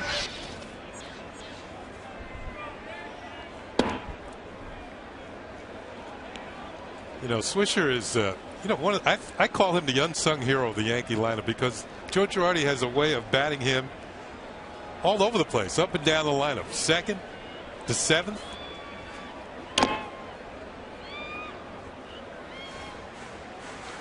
And Swisher's very consistent. He's had at least 20 home runs in the last 4 seasons. Yeah, hit 29 last year. There's only 3 other hitters in the American League who can say that. Alex Rodriguez is one of them. Paul Konerko is another. And David Ortiz is the other one. Now you might say, where's Mark Teixeira? He played in the National League for a little bit. The Atlanta Braves. Although he's hit at least 30 home runs in each of the last 7 seasons. But one of those was combined American League and National. And Swisher strikes out. Now, I had a quiz for you I was going to give you, and then Mark Teixeira hit the home run. So you just see a strikeout there by Verlander. In the last 2 years, he had 488 strikeouts. Who's the only pitcher in big league baseball that had more strikeouts than Verlander? I'll give you a hint. National League. Lincecum. Yes. Yeah. Exactly. He's a good pitcher. Yeah, but you're in midseason form. Here's Posada. He looks nasty, that guy. He looks like somebody you wouldn't want to hit against.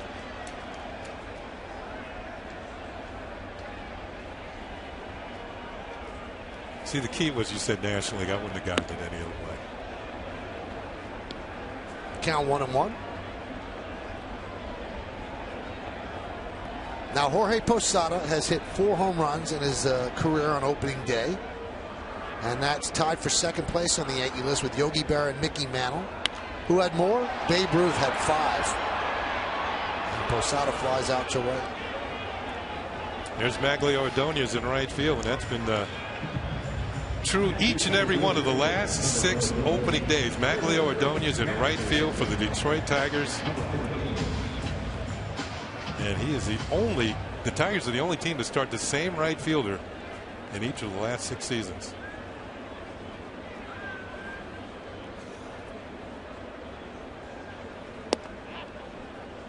Solid hitter. Missed a lot of time last year with an injury.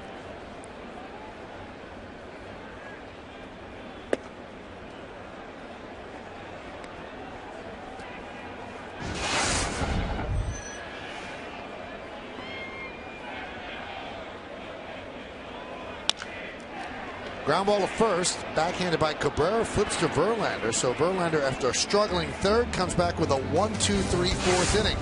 We are through 4 on opening day, and the Yankees lead the Tigers 3-2.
Our Audi update, and among the games going on around the majors right now, one game stands out. The Braves leading the Nationals 2-0, bottom of the 6th. Why does it stand out? Because for the second straight year, Jason Hayward went deep in his first at bat of opening day. It got him Rookie of the Year honors last year. He goes deep again. Braves leading that one. We'll have more coming up later. Now back to Michael. Well, thank you, Bob. Back here at the stadium, the Yankees are leading this one 3-2. Top of the 5th inning behind the big guy, CC Sabathia, their ace, their #1 starter, and that's the deal on opening day. That's who you see, and we've got a great pitchers duel right here. Sabathia against Verlander, 2 of the best pitchers in baseball.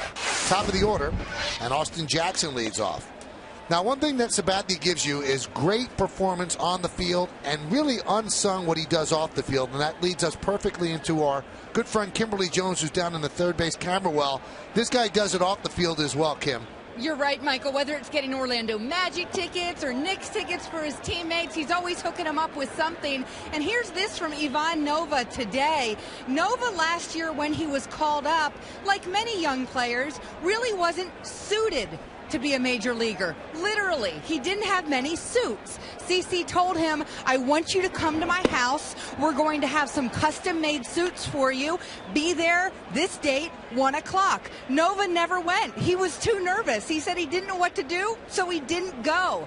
Well, this time around, Ivan Nova very much part of this Yankees team and rotation, and CC took care of business during spring training. He told Nova, get over to my house. We're having you fitted.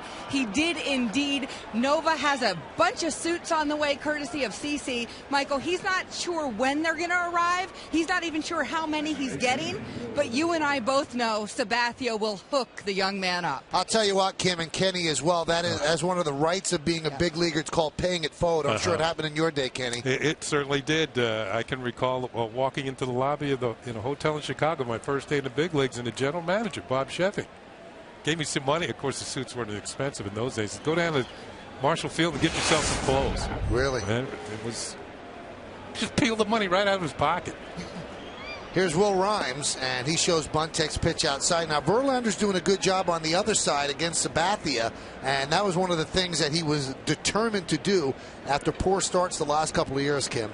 He was, and Victor Martinez told me, and he's a new Tiger, but certainly a veteran major leaguer. He said from the first day of spring training, you could tell Verlander wanted to turn it around when it came to starting slowly. He said you could see it on his face. He said he was determined. Victor Martinez very impressed with the competitiveness of Verlander, his new teammate.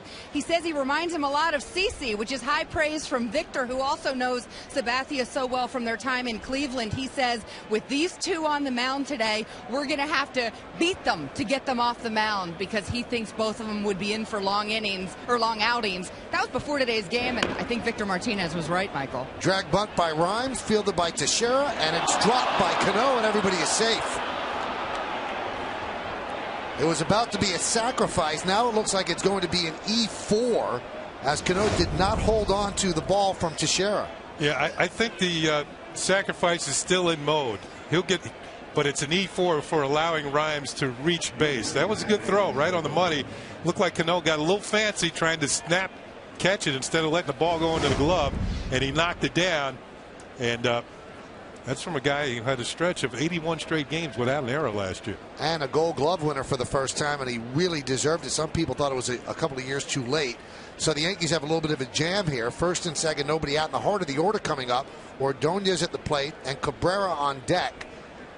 Ordonez 0 for 2, a fly ball to center and a ground ball to third. Tigers are down by 1.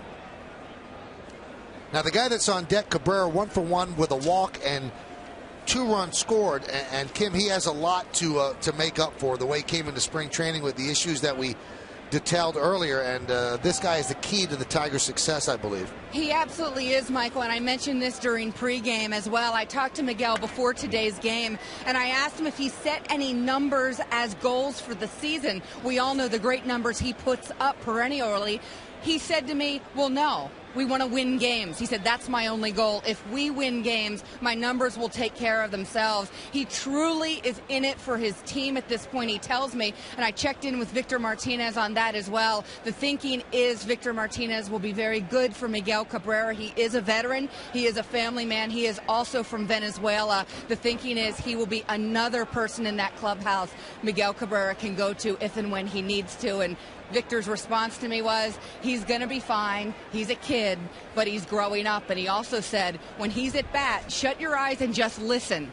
With all due respect to all the great hitters I've played with, the ball is just different coming off Cabrera's bat. Well, it's Ordonez at the plate right now. Cabrera waits on deck. First and second, and nobody out. Fouled away. Now, on opening day, it seems like the most important thing in the world to baseball fans happens to be the game that's in front of them. But there are things that are going on in the world right now that puts it all into perspective. And the Yankees are doing a nice thing today, Kim, and trying to raise money for the victims of some of the tragedies that have gone on around the world in the last month or so. Absolutely, Michael. And over the last few weeks, we've all learned how much Japan needs our help. And to that aim, Major League Baseball and Major League Baseball Players Association have committed $500,000 to UNICEF towards Japan relief efforts. That money will be raised. Fans are obviously included in this and are encouraged to donate. They can do so here at Yankee Stadium today and in coming days, and really at all ballparks and stadiums around the country. So reaching out to help those in Japan. Backhanded by Jeter, the throw to second, they get the force, and that will do it. Kim, we thank you, and we'll talk to you on the post-game show as the Yankees get the first out at second base, and there are runners on first and third with one man out. Good play by Jeter going to his right on a fairly hard hit ball by Ordonez, and to get the force at second, that means a double play would get them out of the inning. Turn and the accurate throw just ahead of the sliding rhymes in the second. Nice over the shoulder throw quickly to second base for the fourth. Very tough hitter at the plate. Kim was just talking about him, and second in the MVP voting last year, Miguel Cabrera. First and third, and that one is drilled to center field. That should tie the game. Austin Jackson tags at third. Granderson makes the catch. The throw will come into Jeter. It's a sac fly, and the game is tied at 3. There are certain hitters in the league you don't want to see up there in run batted in situations, and certainly Miguel Cabrera, who led the league last year and has had 7 straight 100 or more RBI seasons. He's one of them. You don't want to see him up there with a chance to produce a run. In fact, a lot of people say when he steps up to the plate, even with nobody on base, he's already in RBI position.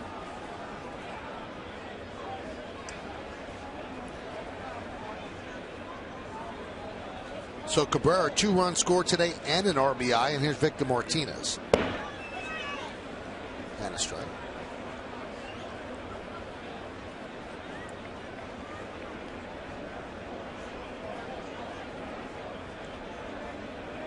Switch hitter.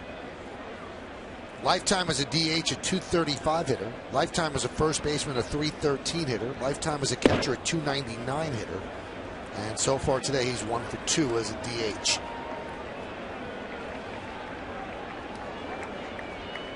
You see that patch on the right sleeve for the Tigers, Sparky 11. And that is to honor Sparky Anderson, former manager of the Tigers, who passed away on November 4th of last year at the age of 76 from dementia. Sometime during this season, the Tigers are going to retire number 11. Where Sparky led the Tigers to the World Championship in 1984. Finished 104 and 58, 26 seasons as a manager, all of them with the Reds or the Tigers, 3-time world champion, 2-time manager of the year, both times with the Tigers, and 6th all-time in career wins, and he made the Hall of Fame in 2000. Great ambassador for the game, and in that 1984 World Series, the Tigers won that one 4-1. In 1984 season, did the Tigers, they just blew away to the Eastern Division. They started the season 35-5 and left everybody in the dust. Never look back. CeCe's at 90 pitches now, 2 outs into the 5th inning. Joe Girardi said before the game he can give you 110 today. Grounded softly to third. Charging is Alex Rodriguez. Off balance throw, and they get Martinez for the final out. Well, that error certainly loomed large as the Tigers tie the score, 1 run, 1 hit, 1 error, 1 man left. We're halfway through, 3-3.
Is brought to you in part by the Men's Store at Lord & Taylor and by Turkey Hill, the official ice cream of the New York Yankees.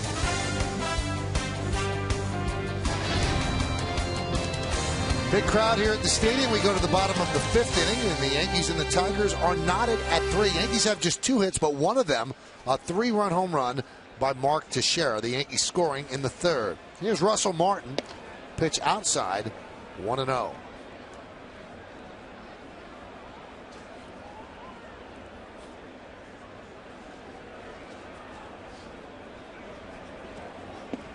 At this point, the way that the Yankee lineup is made out by manager Joe Girardi, the bottom 3rd could be very productive with Posada, Granderson, and Martin. The Yankees, of course, led all the major leagues in runs scored last year with 859. But with Posada, you have a potential for maybe 20 home runs. Granderson hit 24 last year, despite the fact he missed about a month on the DL. And Russell Martin can be productive as well out of the 9th slot. Martin's season was somewhat abbreviated last year. On August 3rd, he broke his hip and also tore a labrum. Had that repaired. Then during the offseason, he hurt his knee during offseason workouts, and that slowed him down a little bit at the beginning of spring training. But he was fine once he got in there. That one is looped into shallow left. Will it find the grass? Diving is Rayburn, and he makes the play. Nice play by Ryan Rayburn. Time for another look at today's Toyota text poll. Once again, the question is, Derek Jeter closes in on 3,000 hits. Which do you think is his most memorable to date? You've been texting us at 58772. Here's how you voted. 38% think it's the dive into the stands in the John Flaherty game, and then 32% the flip play. Is that it forever known as was you look at the dive? Ryan Rayburn in left field was nice about it. Is that the way you're going to refer to that the John Flaherty game? Well, I'm sorry, Ken. I didn't want to make this public, but during one of the spring training games that John and I did, he insisted that it be called the John Flaherty. I understand. Okay, well, I guess that's the way it's got to be then. Yep. The 0-1. There's a strike.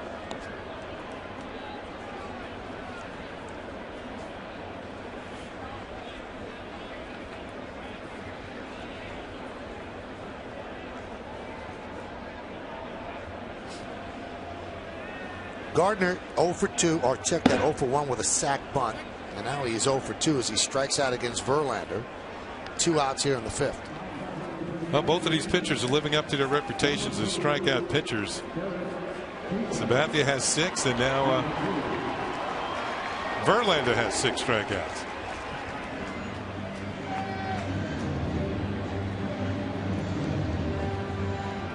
And here's the aforementioned Derek Jeter as he marches toward 3,000, 74 hits away. He's 0 for 1 with a walk and a run scored today.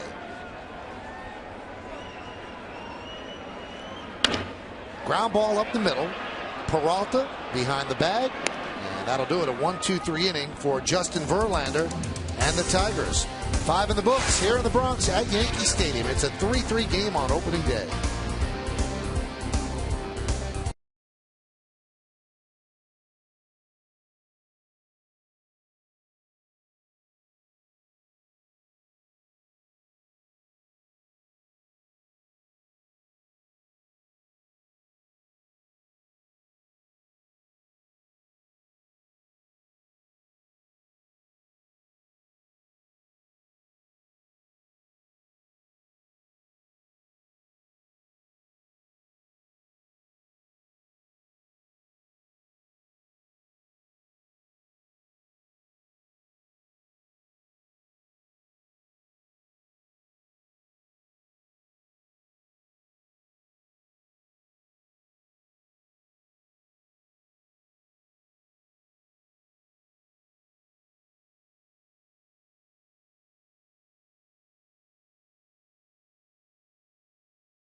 And all of that adds up to opening day in a 3-3 game here as we head to the 6th. Mark Teixeira with a 3-run home run. CC Sabathia with 5 innings of 5-hit ball, allowing 3 runs. And now here's Ryan Rayburn to start off the 6th. Like the changeup swung on and missed, and the count is 0-1. So Joe Girardi said about 110? 110. 110, so that would lead you to believe CZ is going to need an awfully quick inning here to get beyond the 6th. Driven out toward right field. Nick Swisher drifts over toward the corner, and he makes the play for the first out. David Robertson beginning to throw in the Yankee bullpen. And Kenny, watching them in spring training and look at the names that they put together, the Yankee bullpen could be the strength of the team and could be one of the best bullpens, if not the best bullpen in baseball. Yeah, you figure once the Yankees could have the lead from the 6th inning on, you got Jabba maybe for the 7th, along with David Robertson. You have some left-handers out there in Boone Logan, and when he's healthy, Pedro Feliciano. And then, of course, you get into Rafael Soriano. There's Boone Logan. And the incomparable Mariano Rivera to send everybody home. The 1-0. Nice night last night for the Yankees. Their welcome home dinner, which they begin every home season with. And Mike Messina, who threw out the first pitch today, got the Pride of the Yankees award. And Yogi Berra won the Lifetime Achievement Award and was there to receive it. Just a lovely night. The whole team was there. Got huge ovations from a sellout crowd, and the Yankees and the Yankee welcome home dinner raised $1.3 million for the Yankee Foundation. All that money goes to charity. That's the most money they've ever raised at one of the dinners. So $1.3 million to charity.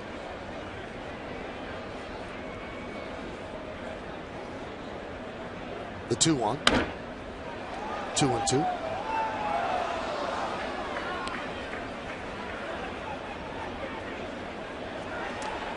You mentioned Yogi as you watch David Robertson warming up.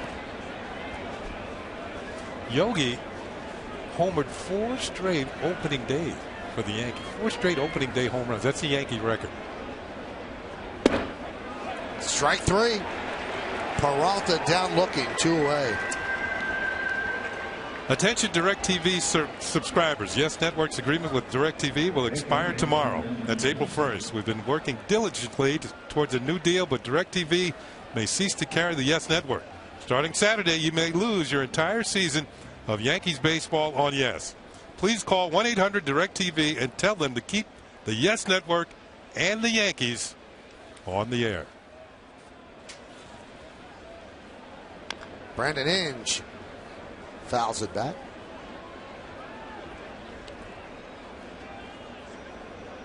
A little bit of a new look above the grandstand here at the stadium.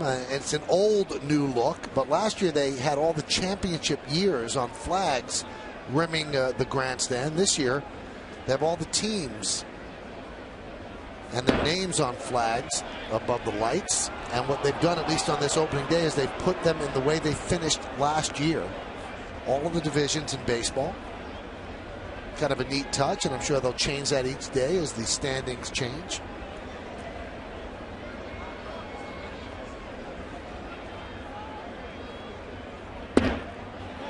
Did he go? Yes, he did.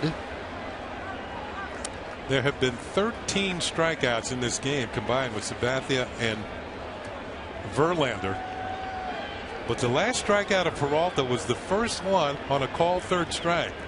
So you're getting some overpowering pitching here on opening day. Line drive into left center. It's a base hit. Now Gardner will cut it off, at least stop it, but he cannot stop it from being a double as Brandon Inge picks up a double with 2 outs. You get a chance to check out the replay on this hit by Inge. Russell Martin wanted that pitch up a little higher. You can see where he wants it up here, but CC didn't get it there. It was just over belt high, and Inge was able to get the barrel of the bat on it. They were trying to get him to chase a pitch out of the strike zone, and that, I don't know if there was any indecision between Brett Gardner and Curtis Granderson as to who was going to stop this. But the ball took an extra quick hop, and then Gardner has to chase it down. I don't know if he thought Granderson was going to go for it, but it was almost directly between the two of them. So now the go-ahead run in scoring position. And here's Alex Avila. Pitch outside. He struck out twice against Sabathia, and frankly, he's looked a bit overmatched in his first 2 at-bats. Let's see if he's made any adjustments. CC has pounded him in. It ain't gone away with the breaking ball.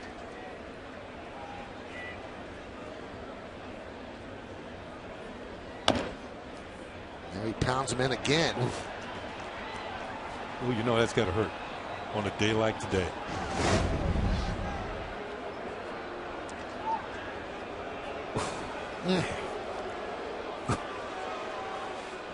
Here it is, regular speed. Hurts even more that way. You know, catchers are used to getting beat up a bit, but there are no shin guards right there on your toes.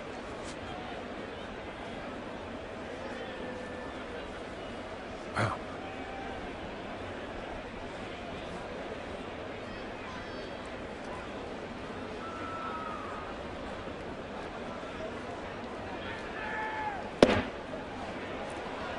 Count 2-1.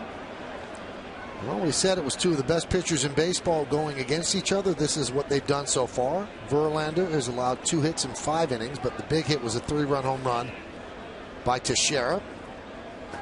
Sabathia 5 2/3, 6 hits, 3 runs, and 1 of them unearned. 2 walks and 7 strikeouts. The 2-1. That one is looped into left center. Coming on, Granderson. He makes the play for the final out of the inning. He had him played perfectly. Well, the Tigers don't score. Time now for a word from our friends at the Fox Business Network.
This is brought to you in part by J&R Music and Computer World, and by Ford, the official truck of the New York Yankees.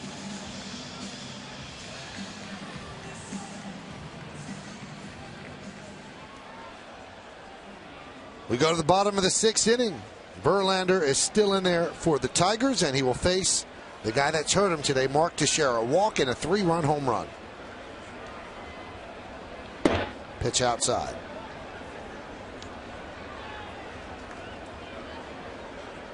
So Verlander has had a high pitch count over the first couple of innings, but he's lived to tell about it. Been a lot more economical. As his pitch count here starting the 6th inning, 88. 3-3 game.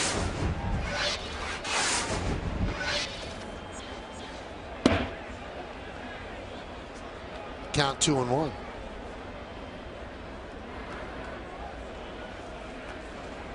Jabba Chamberlain now warming in the Yankee pen.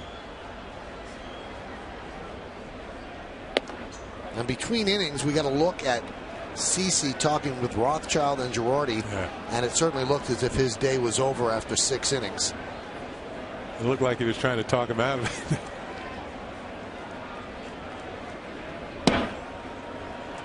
Count 3-2. So far in this at bat, Verlander's kept everything away from Teixeira.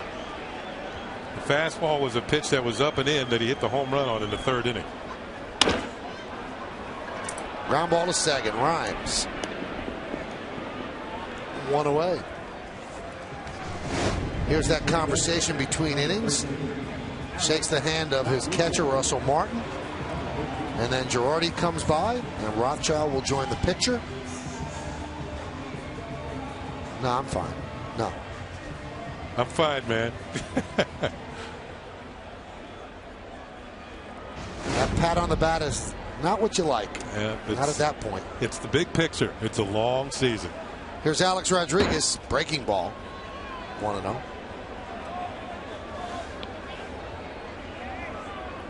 Alex walked in the 1st inning and had a fly ball to center in the 3rd.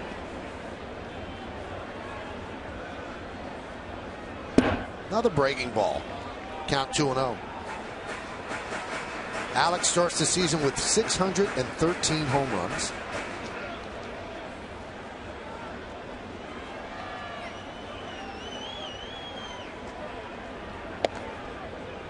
Count 3-0.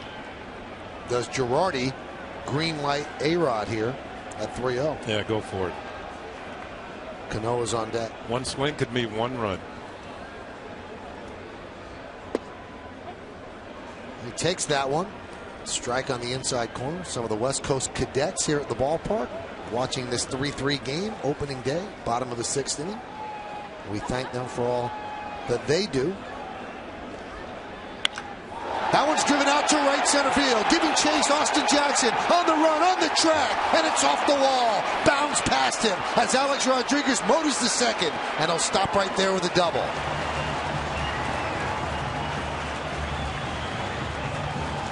Well, Michael, you mentioned the wind blowing in and the heavy air here in the Bronx today. It's very damp. This ball maybe not carrying the way it will later in the season, but A-Rod got a pretty good piece of it. Maybe he thought it was gone, but the ball is going to hit high off the glass out in the bullpen. The ball gets by Jackson, and A-Rod has himself a double. You know what? He might have had a triple. Coming out of the box a little stronger, but a 2-base hit here puts him in scoring position. Watch the cadets as they watch this. They think it has a chance. Oh, only halfway home. There's Cano. He has struck out twice against Verlander. Pitch outside. Verlander has left the game with an outing of shorter than 6 innings in 10 of his last 15 April starts.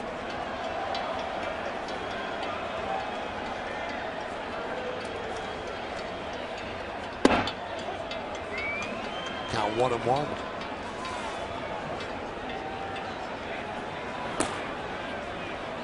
Former Yankee Phil Koch warming. Now, Phil Koch is their 5th starter, but there's off days in April and you skip over your 5th starter, so they'll use him out of the bullpen until he does start. With that double, Alex Rodriguez has now hit safely in 8 straight opening days. Verlander at the 100 pitch mark. Alex represents the go-ahead run here in the bottom of the 6th inning. 3-3 game. His double, the 3rd hit of the game against Verlander. Russell Martin with a single. Teixeira with a 3-run home run. Both of those hits in the 3rd, and then Alex's double here in the 6th.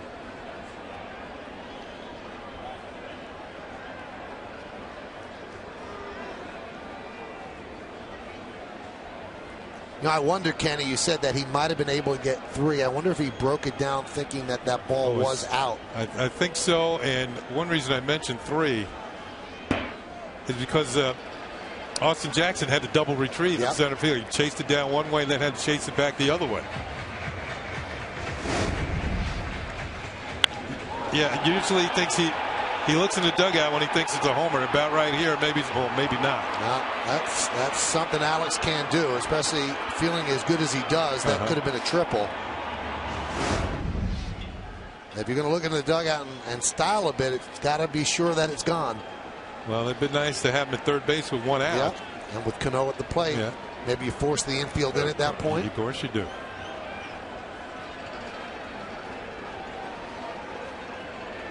Look down. So that's a walk to Cano. He's on for the first time. You can see with the base open, Verlander all of a sudden got very careful with Robbie Cano.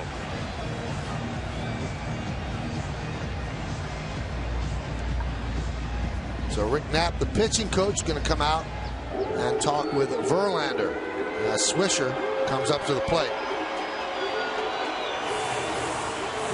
Yankees have back-to-back swish hitters here, Swisher and Posada, and so you really don't gain much bringing in the left-hander Koch. You have Granderson up a couple of batters from now. That's when you would bring in the lefty.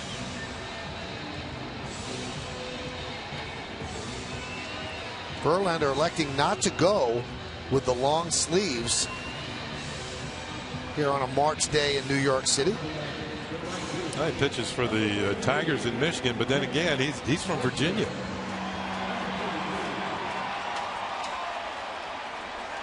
So first and second with one man out, and here is Nick Swisher.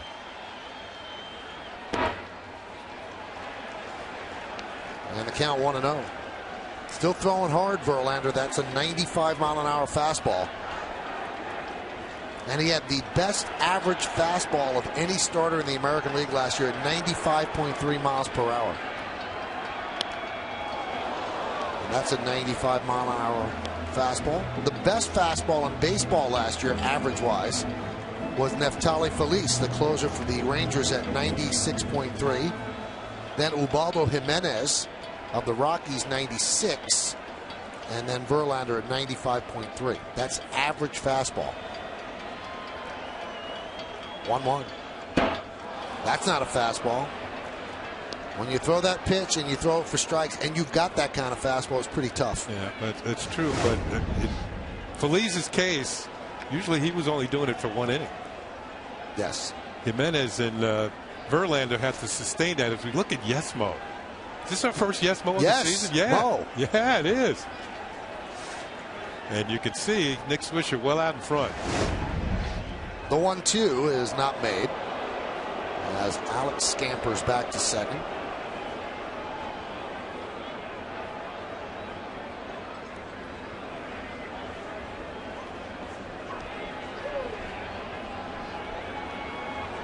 Two teams expecting to contend. The two best pitchers on their respective staffs going up against each other. 3-3 game, bottom of the sixth. Another breaking ball. Count 2-2. Good check by Nick Swisher, not chasing a pitch in the dirt.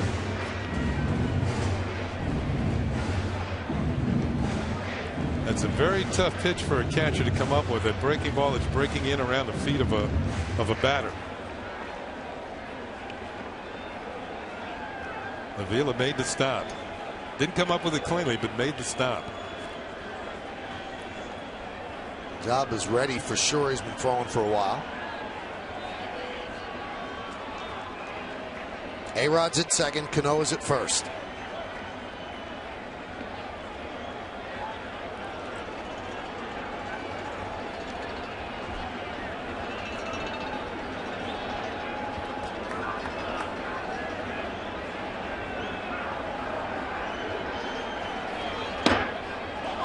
Strike three, and Nick Swisher cannot believe it.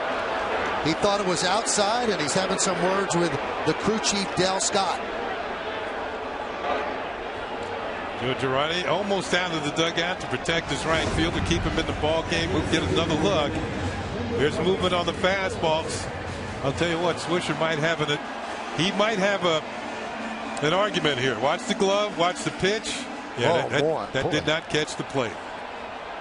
It caught the right-handed batter's box.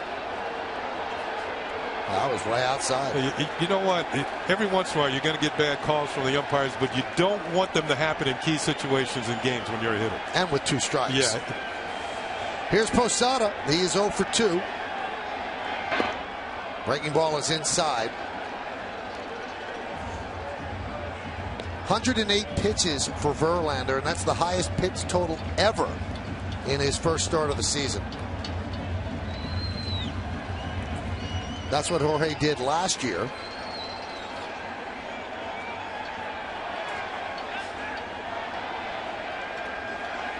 He's homered on the last 2 opening day games.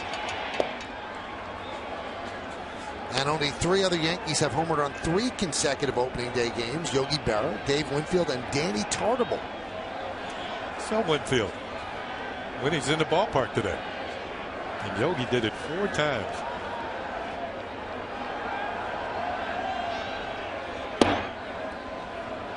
Count 2-1.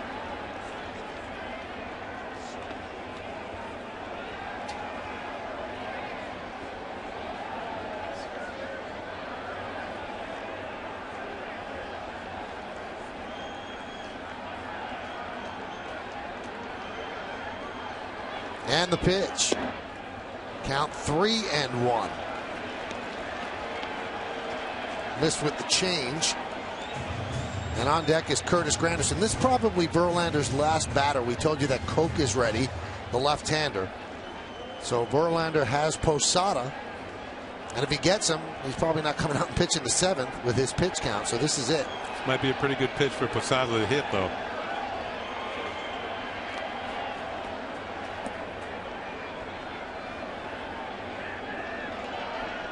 Verlander does not want to leave a bases loaded jam for somebody coming out of the pen with his runners on base.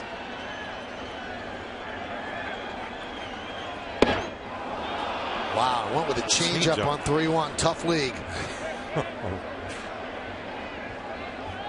You always have to be aware of the fastball when Verlander's on the mound, and that's what makes his changeup so effective. Looks like the heater coming out of the hand, but it doesn't quite get there.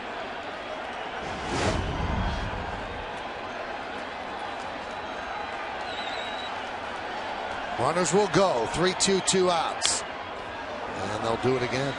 Still throwing 96 miles an hour. Well, I would think that any manager on opening day with his best pitcher on the mound is holding his breath. You want to win the game, but as Kenny said earlier about Sabathia, there's a big, long season ahead of you, 32 more starts, and you don't need to be extending anyone past their means at this point. And Verlander's at 113. And these are high energy pitches.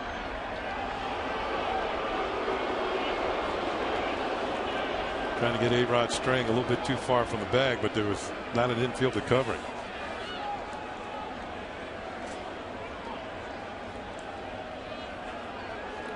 They have Posada shaded toward left field, batting from the left side against the hard-throwing right-hander. The left fielder Rayburn near the line, and Austin Jackson shaded toward left center. And in the infield, they shade the other way with the third baseman off the line and the shortstop up the middle.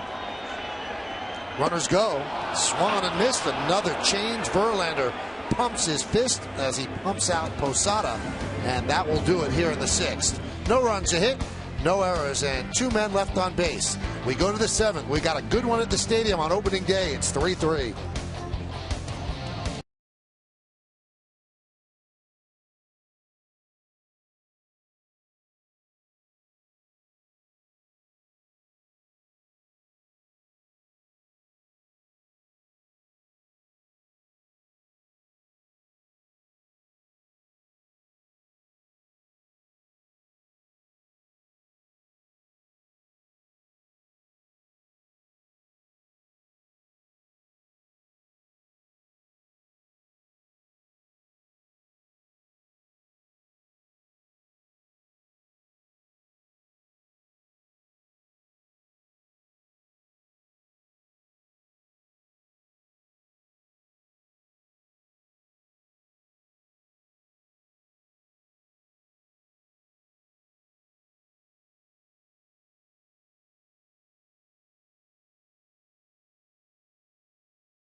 tradition at Yankee Stadium this Saturday and Sunday. The Yankees take on the Tigers, and it's calendar weekend. All guests in attendance at either game are going to receive a 2011 Yankees calendar courtesy of Subway. For tickets, log on to Yankees.com, visit the Yankee Stadium ticket window, Yankees clubhouse shops, or you can call Ticketmaster at 877-469-9849.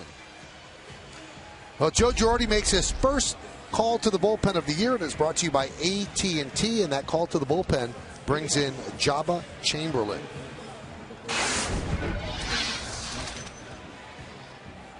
Numbers on Jabba from a year ago. He made 73 appearances, 3 and 4. Impressive numbers are the 77 strikeouts and 71 2/3 innings. And coming into spring training this year, throwing very well. Right out of the gate, throwing in the mid-90s. Verlander pumped up after striking out Posada on 2 straight changeups. And his day is probably done. The first pitch to Austin Jackson, off speed. Breaking ball is high. On the Cadillac scoreboard, it's 3-3 as we head to the top of the 7th. Top of the Tiger order against Chamberlain. There's a fastball.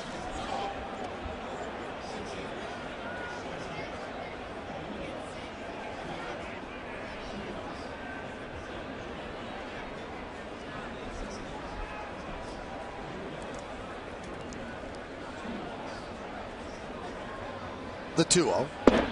There's a strike. The line on Sabathia is now complete. He went 6 innings, 6 hits, 3 runs, 2 of them earned, 2 walks, 7 strikeouts, and he threw 106 pitches. Fastball right by Jackson, the count 2-2. Jabba's best work last year was in the 7th inning, where he held opponents to just a .211 batting average. Will Rhymes on deck, Austin Jackson at the plate, and the 2-strike pitch is a breaking ball, strike 3. Jackson struck out 3 times.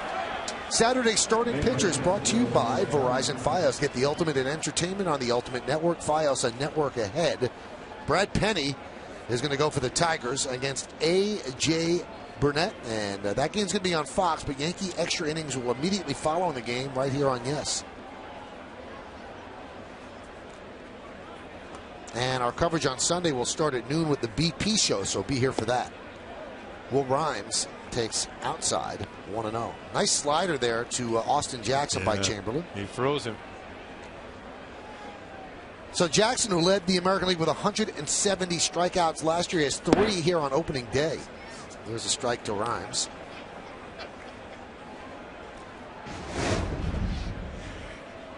Here's that breaking ball, that slider that Austin Jackson looked at, and he didn't believe it. He thought it was a little high. Ernie Harwell, the late great Hall of Fame Tiger broadcaster, would say he stood there like the house on the side of the road. Strike, said the third base umpire Dan Iasonia. Well, it's the second time today that Rhymes hasn't agreed with a call, and this time he has the backing of his manager. The second time today, he didn't swing. No rhyme or reason to this, he's thinking.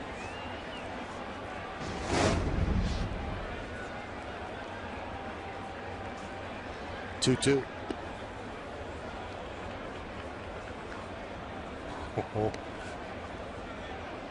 He is a hooded menace right now.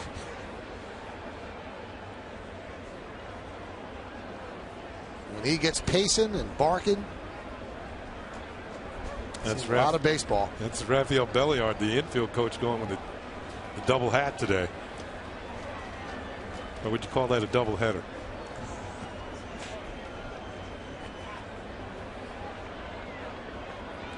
Three-two.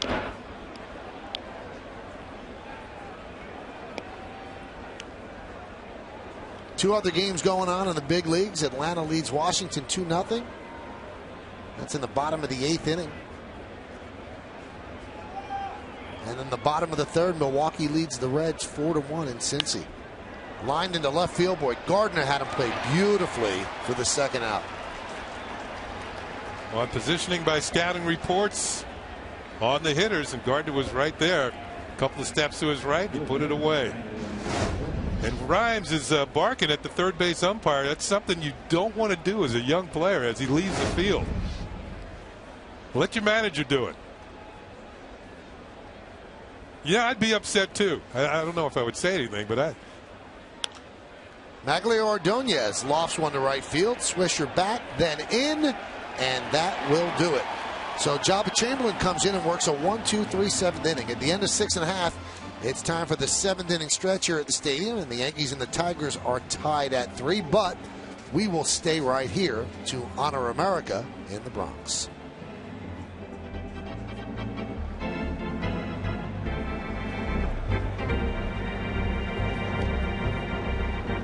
Your attention, please. Ladies and gentlemen, please rise and remove your caps. Please now direct your attention to the microphone behind home plate. And welcome, from the cast of the Broadway show Rock of Ages, Michael Minerick. In honor of the servicemen and women stationed around the globe, he will now perform God Bless America. I bless America, land that I love. Stand beside her and guide her through the night with a light from above, from the mountains to the prairies, to the oceans, wide with all. God bless America, my home, sweet home. God bless America, my home, sweet home.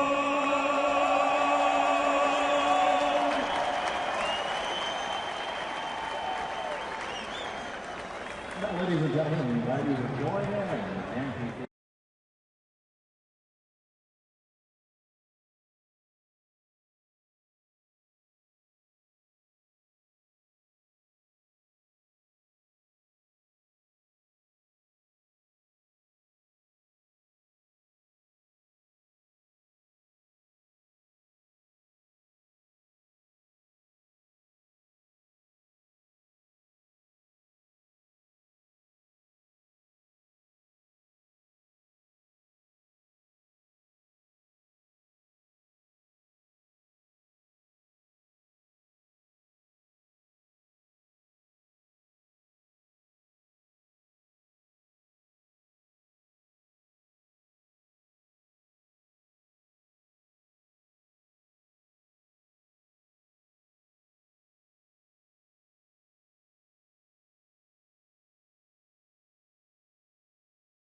The Tri-State Ford update as we take a look at some news and notes from around the majors. John Lester will start opening day for the Red Sox at Texas. Meantime, Manny Ramirez missed the final preseason game for the Rays for personal reasons. Jose Bautista, come on in. You're moving from right field to third base, or moving out to right field, excuse me. And then Neftali Feliz isn't going to be a starter. He will remain the Rangers closer. Also making news, by the way, Michael, the fact that I called Jason Hayward the National League Rookie of the Year earlier, it's actually Buster Posey edged him out. So I'm going to go get straightened out for the post game.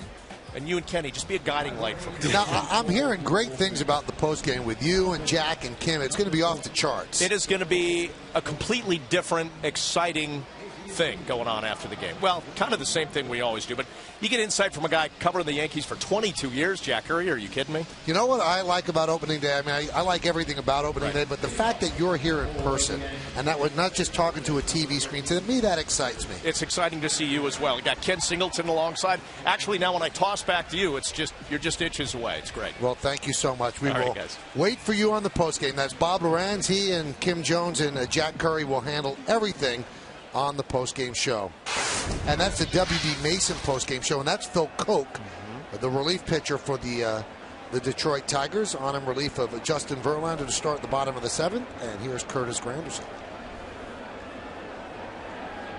Well, Jason Hayward, as Bob said, did finish second to Buster Posey, but this year the Braves have another candidate for Rookie of the Year. That's Freddie Freeman. On our Cadillac scoreboard is a 3-3 game in the bottom of the 7th. And he's the first baseman for the Braves. Look out. Lean back. Now, this was a big part of the trade between the Yankees and the Tigers. Phil Koch ends up going to Detroit, and so did Austin Jackson, and the Diamondbacks were involved as well. But the big guy back for the Yankees was Curtis Granderson. So now a 2-0 count, Koch to Granderson. That one's drilled deep to right field. There it goes. See ya! A long home run off the bat of Granderson, and the Yankees lead 4-3.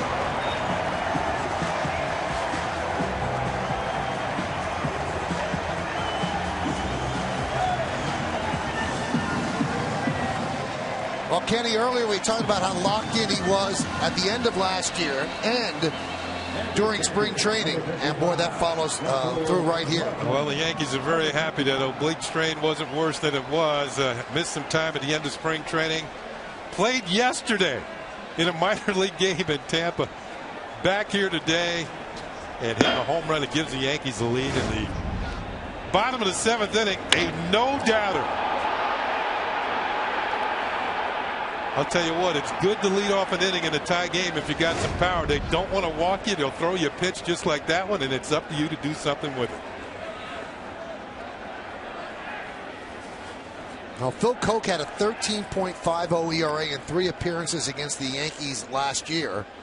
So he picks up where he left off, unfortunately for the Tigers.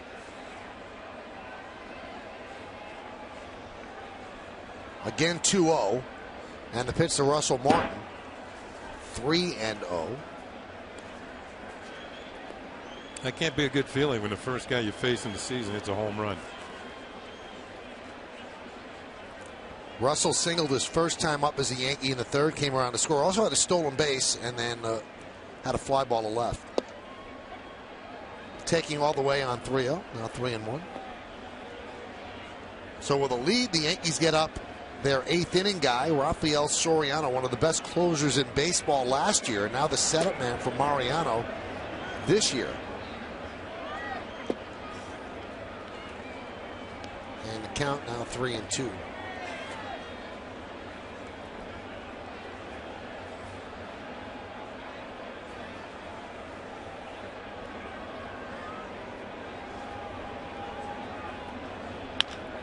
Grounded to 3rd. Inge in the dirt and not handled there by Cabrera. So Martin will reach on the E5. Take another look at Curtis Granderson's swing, and we'll take a look at it with the Coors Light freeze cam. Let's freeze it on contact. Oh, froze it right on the bat. You can see where it's headed. High and far and deep to right field. Great extension on the swing to follow through by Curtis Granderson. Notice the 2 hands on the bat. That's what he and Kevin Long, the hitting instructor, were working on all last year. And it has provided a power surge for Curtis Granderson at the end of last year and on opening day of this year.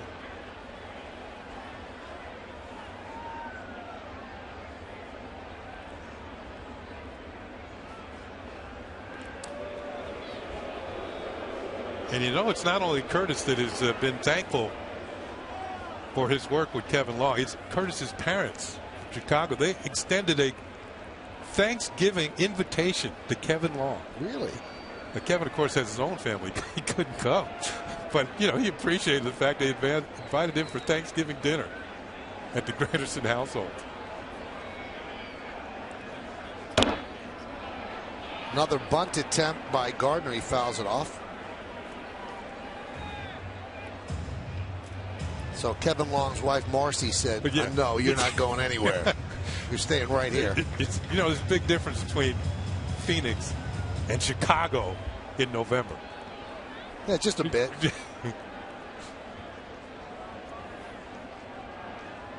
Well, Granderson's home run now is his third straight opening day with a home run. That's a streak.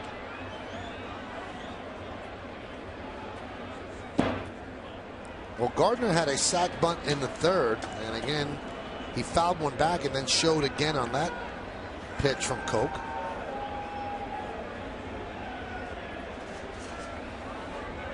He's looking at Robbie Thompson, the third base coach, see if Joe Girardi has something else on his mind here. You know, even if he gets the sacrifice bunt down, the pressure is on the Tigers to make the play because Gardner's going to hustle. He's going to make it as difficult as possible. And there's a bunt, and it's a beauty. Fielded by Koch, fires to first, and they get Gardner. The sacrifice successful. You score at 1-4 as Martin moves to second. That's what I was talking about. The pressure is on. He's going to get Martin to second base with the sacrifice, but they get him by barely a step as Phil Koch's throw is just in time to Rhymes for the out. Man, look at that speed. Well, with the righty Derek Jeter due up, and you see how close it was, Jim Leyland is going to go to the bullpen. So Phil Koch departs, and Leyland calls on another reliever to face the Yankee captain. We'll be back.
Partner play. Great partnerships are built on trust. At GE Capital, we prove that every day. Well, there's a couple ways to go here, and I'm going to go with Brett Gardner getting the bunt down to move Russell Martin to second base. That's a partner play. Giving up yourself for your partner. A sacrifice bunt by Brett Gardner moves the runner into scoring position. So Russell Martin is at second with two men out. Derek Jeter steps to the plate. And Ryan Perry is a new Tiger pitcher. Let's see what he did last year. 3.59 ERA.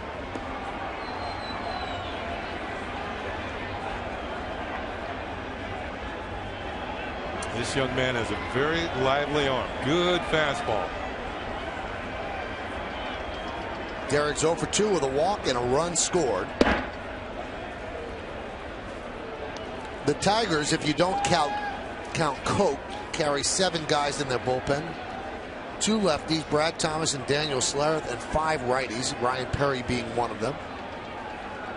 Enrique Gonzalez, Joaquin Benoit, Brian Villarreal, and Jose Valverde. The closer. That one gets past Avila and goes to the backstop and moves Martin over to third.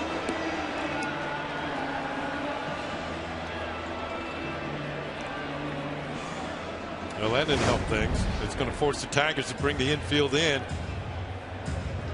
Avila couldn't get over quick enough. That's a very wild pitch from Ryan Perry on his first breaking ball of the season. So the Tigers do bring the infield in, runner at third with 1 out.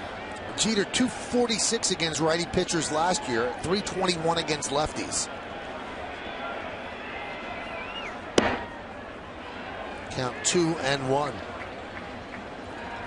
Derek drove in 20 of 44 runners from third with less than 2 outs last year. That's 45%. Usually in those situations, you want to be around 70. Those are the guys that get the job done. 7 out of 10.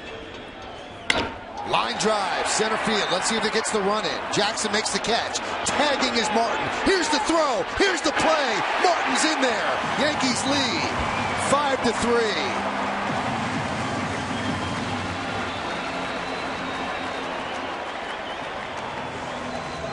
Well, we mentioned that Russell Martin has good speed for a catcher. He's already has a stolen base in today's ball game. And that means Joe Girardi will usually not have to go to a pinch runner when his catcher gets aboard. Good throw by Austin Jackson. Couple of hops, but Russell Martin scores from third base. So a sac fly for Jeter, the tag, the slide, and the score. Here's Teixeira. Count 1-0. Teixeira walked in the first. A 3-run home run into the second deck, snaking around the right field foul pole in the third, and it grounded to second in the sixth.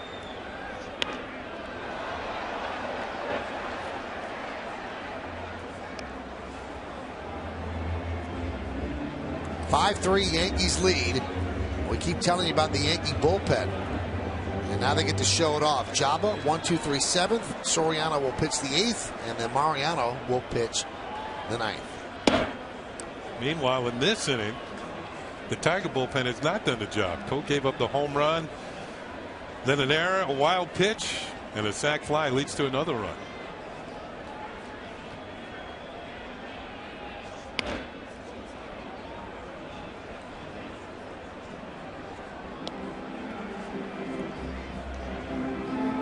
Two balls, 2 strikes, 2 outs. Yankees 2 runs in the 7th, breaking a 3-3 tie. And they're up 5-3.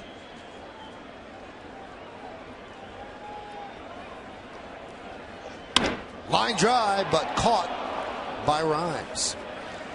Well, the Yankees broke the 3-3 tie when Curtis Granderson led off with a home run. He's had a big day. In the first inning, the defense by Granderson.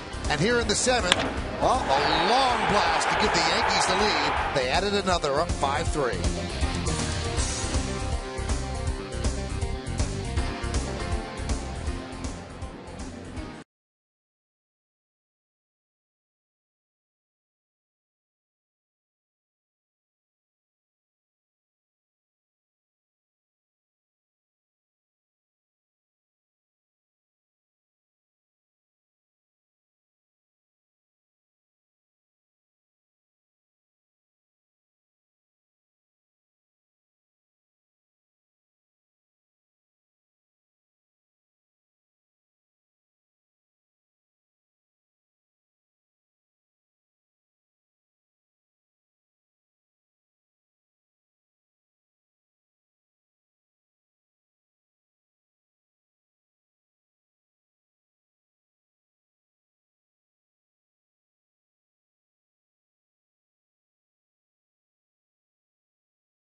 Yes, is brought to you in part by IOTV. IOTV offers incredible HD picture and sound. Get the best in HD free. By the Fox Business Network, the power to prosper. And by Mazda. Zoom.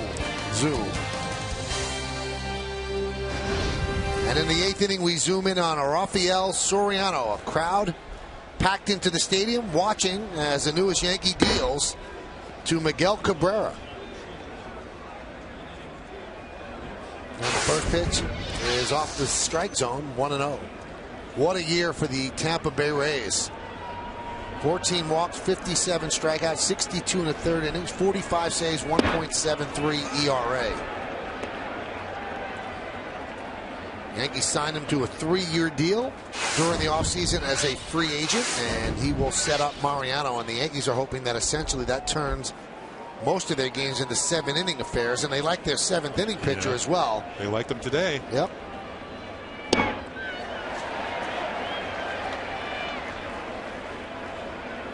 Tell us a little about what Soriano's about, Kenny. Well, first of all, he's got pretty good control. As you saw, he doesn't walk many. Got a good, lively fastball, has some movement, and you saw an off-speed breaking ball that had Cabrera well out in front.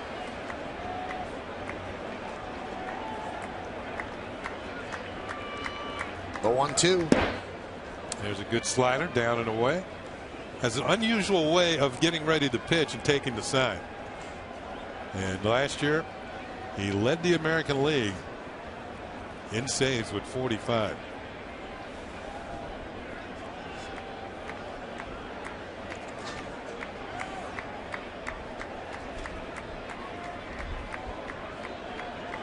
The 2-2.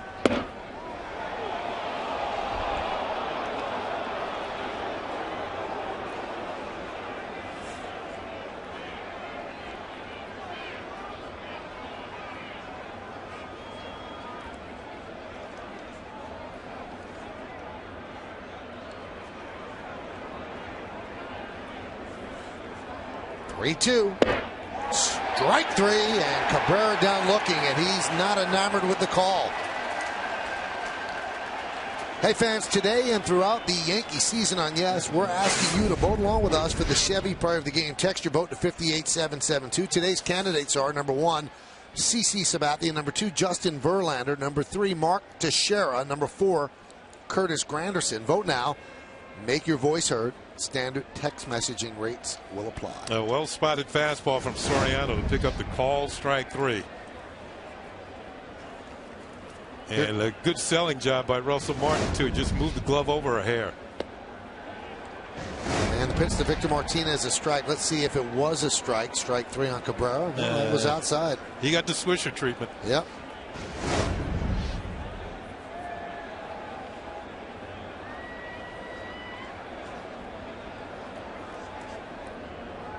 The 0-1. Now, one thing that Soriano doesn't do, he doesn't give up a lot of hits. In 60 innings in 2006, 60 innings, he gave up 44 hits. In 07, 72 innings, he gave up 47 hits.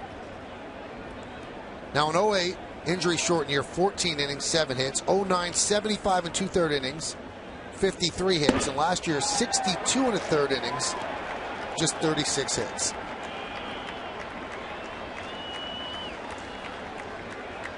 Very deliberate on the mound. As Kenny said, kind of a funky way he sets up. Almost the way Mike Messina used to set up in the stretch. That bend and then straightening. He's got to treat the 8th inning like he treated the 9th inning at Tampa Bay. This is his inning to close out a game. Although he won't get the credit. 45-27. 3-9-2. He wasn't working exclusively as a closer in those days.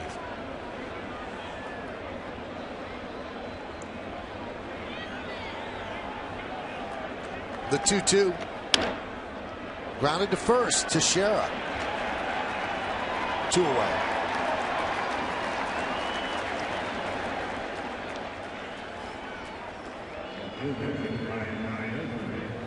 Well, right now, if the game ends with the Yankees holding on to this lead, it'll be Jabba Chamberlain who picks up the win.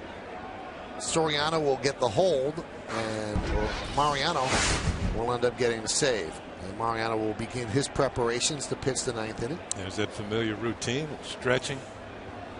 Has he picked up the heavy ball yet? He will soon. And the pitch to Rayburn.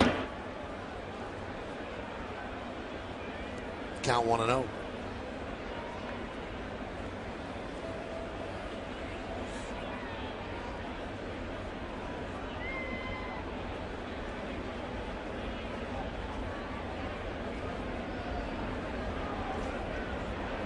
And the pitch.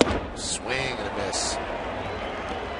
When the Yankees missed out on signing Cliff Lee, rather than sit back and not spend the money to improve the team, the organization decided to spend that money on Soriano and spent closer money on a setup man in their hope to make the team better. High fly ball, center field. Granderson back. And he'll make the play on the warning track. And Soriano's first inning as a Yankee is 1-2-3. So far, the bullpen has been perfect. 6 up, 6 down. We go to the bottom of the 8th.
Powered by Ford, the official truck of the New York Yankees.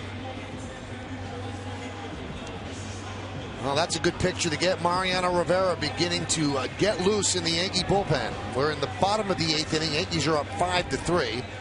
And a crowd of 48,226 here at the stadium. It is a sellout, first game of the year.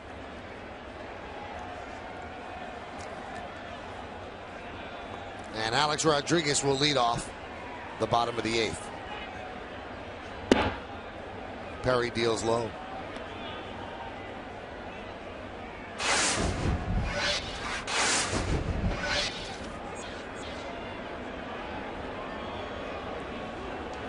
Alex 1 for 3 with a walk. The 1 a double. Check that, he's 1 for 2 with a walk. A double in the 6th off the wall in right center field. 2-0 counts last year, a .338 hitter. That's what he has right now.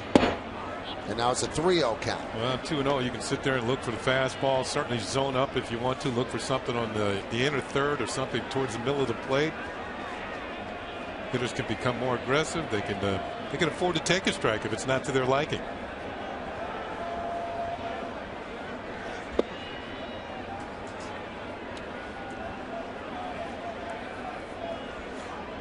So now it's 3-1.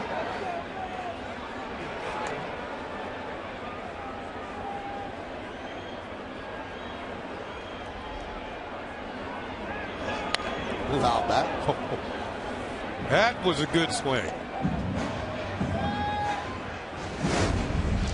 And the way Alex turned away after swinging and fouling this one back. Will he throw it again? Just give me one more of these.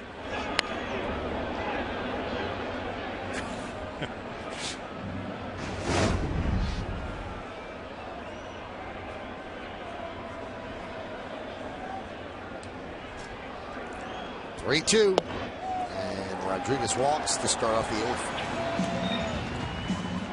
After the final out of this season opener, stick around for the WB Mason postgame. Bob Lorenz, Jack Curry, and the Yes team are here in the Bronx with a recap of all the events of opening day. Plus, Kimberly Jones gets the quotes and the reaction from the Yankees clubhouse. It's all later after the game, only on Yes. Jim Leland is going to bring in another left-hander as Robinson Cano will come to the plate. Yankees have a runner on first, nobody out, and we'll be back.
This season opening series with the Tigers right here in the Bronx on Saturday. Turn back to Yes after the game on Fox for a full recap with Yankees extra innings presented by Tri-State Ford. And Sunday, we'll have complete coverage of Game 3 starting at noon with Audi batting practice today only on Yes. Daniel Schlereth, the left-hander, in for the Tigers, their 4th pitcher, and he is going to deal to Robinson Cano. In 2 Yankee Stadium appearances last year, Schlereth gave up 4 runs in an inning and a third for a 27 ERA. Overall, did a nice job. That one bounced, but grabbed there by Cabrera.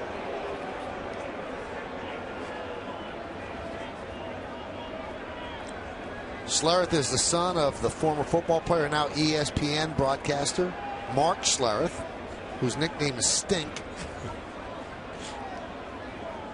Good guy, Mark Schlereth.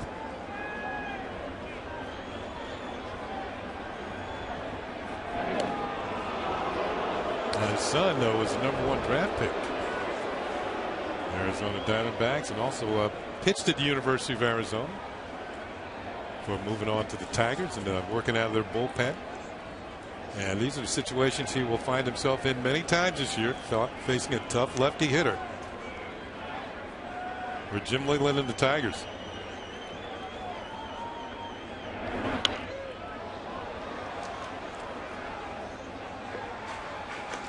Last year against left-handers, Cano hit .285, which is representative in 13 home runs. Yeah, that's the big number, the 13 jacks out of the park. And, you know, almost twice as many at-bats. He had 16 homers against righties and a .337 average. So you didn't really neutralize him power-wise. You didn't neutralize him at all when a lefty came in. You took a little bit off his average.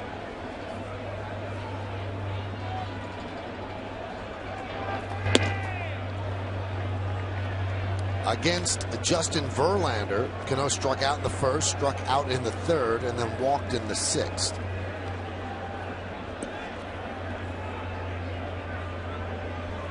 We like to refer to these type of days so far as a no-contact day. Doesn't matter the combination of walks and strikeouts.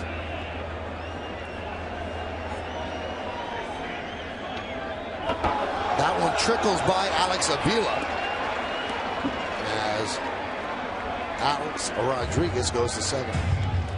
If this is the wild pitch, it'll be the third thrown by a Tiger pitcher today. And that was in the dirt. You know what? Let's see. If it bounces in the dirt, it's a wild pitch. Nah, that looks like a pass ball to me. Ooh. They scored it a wild pitch. Jordan Spreckman, the official scorer, says wild pitch. That looked a lot more stoppable than the other ones. And I don't think the ball actually hit the dirt before it hit his glove.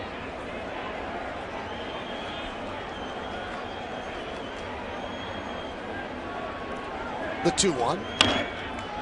Schlereth didn't know where it was, and it goes right to second base, fielded there by Peralta. And Cano is down as A-Rod moves to third. You know what? That looked like it was going to be easy play for the pitcher, but he didn't see it. And if he does come up with it, A-Rod's going to have to stay at second base. Now he's looking up, and the ball is downstairs instead of upstairs. Where is it?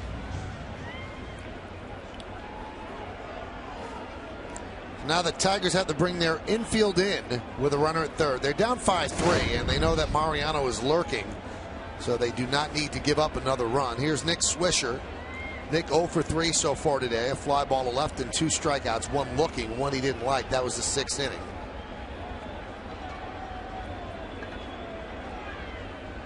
And Schlereth deals 0-1.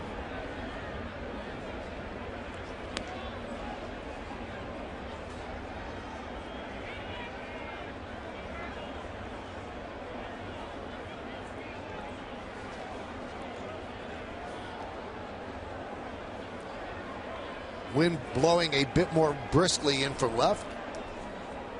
Swisher was 40% in this situation last year. The 0-1. Popped up, right field. Coming on is Ordonez, and it's a fair ball. It drops in. Alex Rodriguez comes home, and they've got Swisher hung up. He's in a rundown. He heads to first. Is he going to beat out Cabrera? No, he does not. Cabrera tags him, but the run does score on the RBI single, and the Yankees lead 6-3.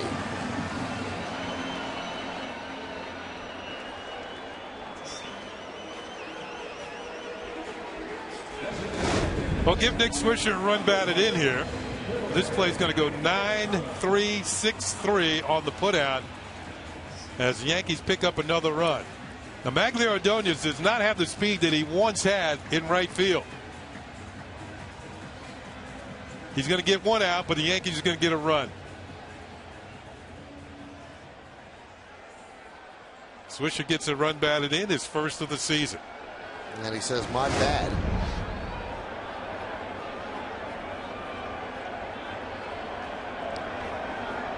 Here's Posada. I'm wondering if he got caught going to second because he never thought that Ordonez would throw the ball home. He didn't have a chance to get Rodriguez, so he thought the ball was going to come to second. He was making a big turn. He was thinking that, but Ordonez saw Cabrera, and that's who he was throwing the ball to. He wasn't throwing home. He saw Cabrera coming in behind Nick Swisher. See Cabrera? He's going to come back into the picture at first base, and now the race is on, which eventually Swisher's going to lose. But in the way he's a winner, he's filled that RBI column. High fly ball, right field. Ordonez is there, and he'll put it away for the final out of the 8th. 1 run, 1 hit, nobody left. It's time for Mariano Rivera. Yankees lead by 3.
And they want to use it all year. It's going to be Soriano to Mariano. Soriano will pitch the 8th. Mariano Rivera will pitch the 9th. So far, the Yankee bullpen has been perfect. Job of 1, 2, 3 in the 7th. Rafael Soriano, his first outing as a Yankee, 1, 2, 3 in the 8th. And then now Mariano Rivera will come on in the 9th. 61 games last year, 33 saves, 1.80 ERA, 11 walks, 45 strikeouts in 60 innings, 39 hits. So he gave up 50 base runners in 60 innings for a whip under 1. Comes into this with 559 saves lifetime, and the all-time leader is Trevor Hoffman, who's now retired with 601.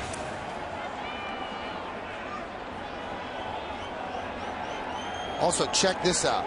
The key 3, Jeter, Rivera, and Posada, the first trio of teammates in Major League Baseball, NBA, NFL, and NHL history to play 17 straight seasons together. Good stuff with that stat. And that goes back to 95, where they all had cups of coffee. So Johnny Peralta takes a first pitch strike. Since then, their cups have run over.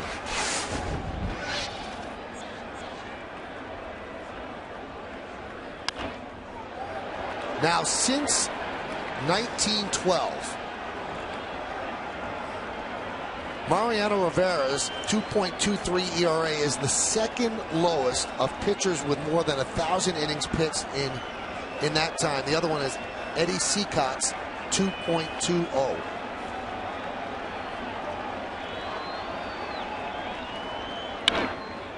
High fly ball, right field. Swisher. 1 out. I think Eddie Seacott pitched for the White Sox back and he was involved in Black Sox scandal. I believe so. Yeah. I think he was the pitcher that was supposed to get a bonus from Charles Comiskey if he won 30 games that year, and he won 29, and he wouldn't give it to him. It's not 30. That's a pretty good year. Here's Brandon Inge. Now Mariano, see the number on his back, 42? That's the number of postseason saves that he has. He has 18 in the ALDS, 13 in the ALCS, and 11 in the World Series, and a 0.71 ERA in postseason play.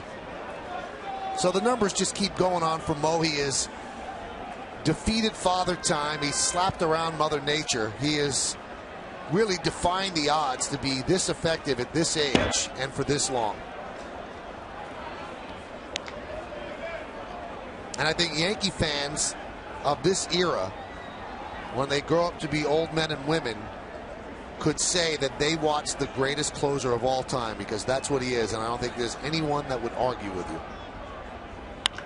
Brandon Inge drives one to center field. Granderson back, still back, on the run, reaches up, and he makes the play!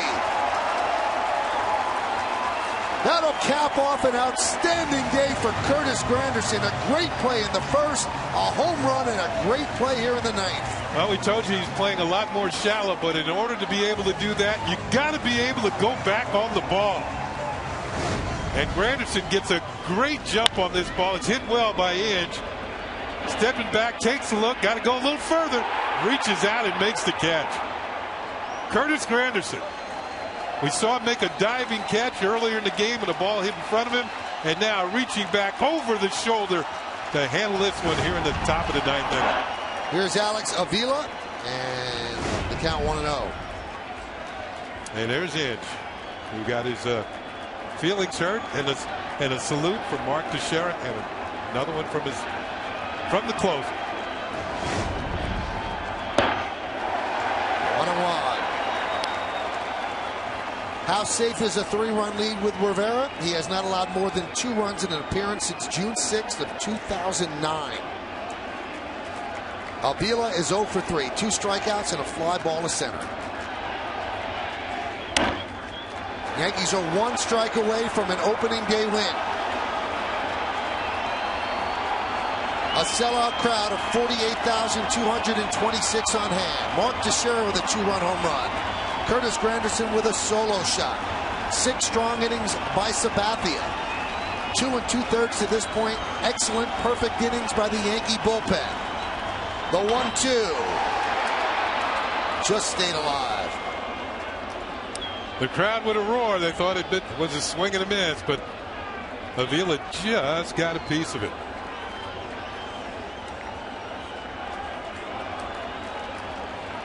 Incredible how shallow Granderson is right now. Softball depth. We could shake hands with him. The 1-2. Strike 3. Ball game over, and the Yankees win 6-3. So the New York Yankees start the 2011 season in proper fashion, getting good pitching, clutch hitting. A little preview of the Bronx Bombers as well. A big day for Teixeira, an even bigger day for Granderson, and the Yankees win this one 6-3. Let's take a look now at the Land Rover drive of the game. Well, the Land Rover drive of the game came in the 7th inning with the score tied at 3. Leading off the inning, Curtis Granderson. And the Yankees had to lead 4-3 on his first home run of the year. They wouldn't look back from there, going on to win by a score of 6-3. And the Yankees have now tied a major league record. They have won 11 straight games that they played on opening day at home. The last time they lost was in 1982 against the White Sox. We'll come back as Kimberly Jones will track down Curtis Granderson, the hero of today's game, as the Yankees celebrate a 6-3 win.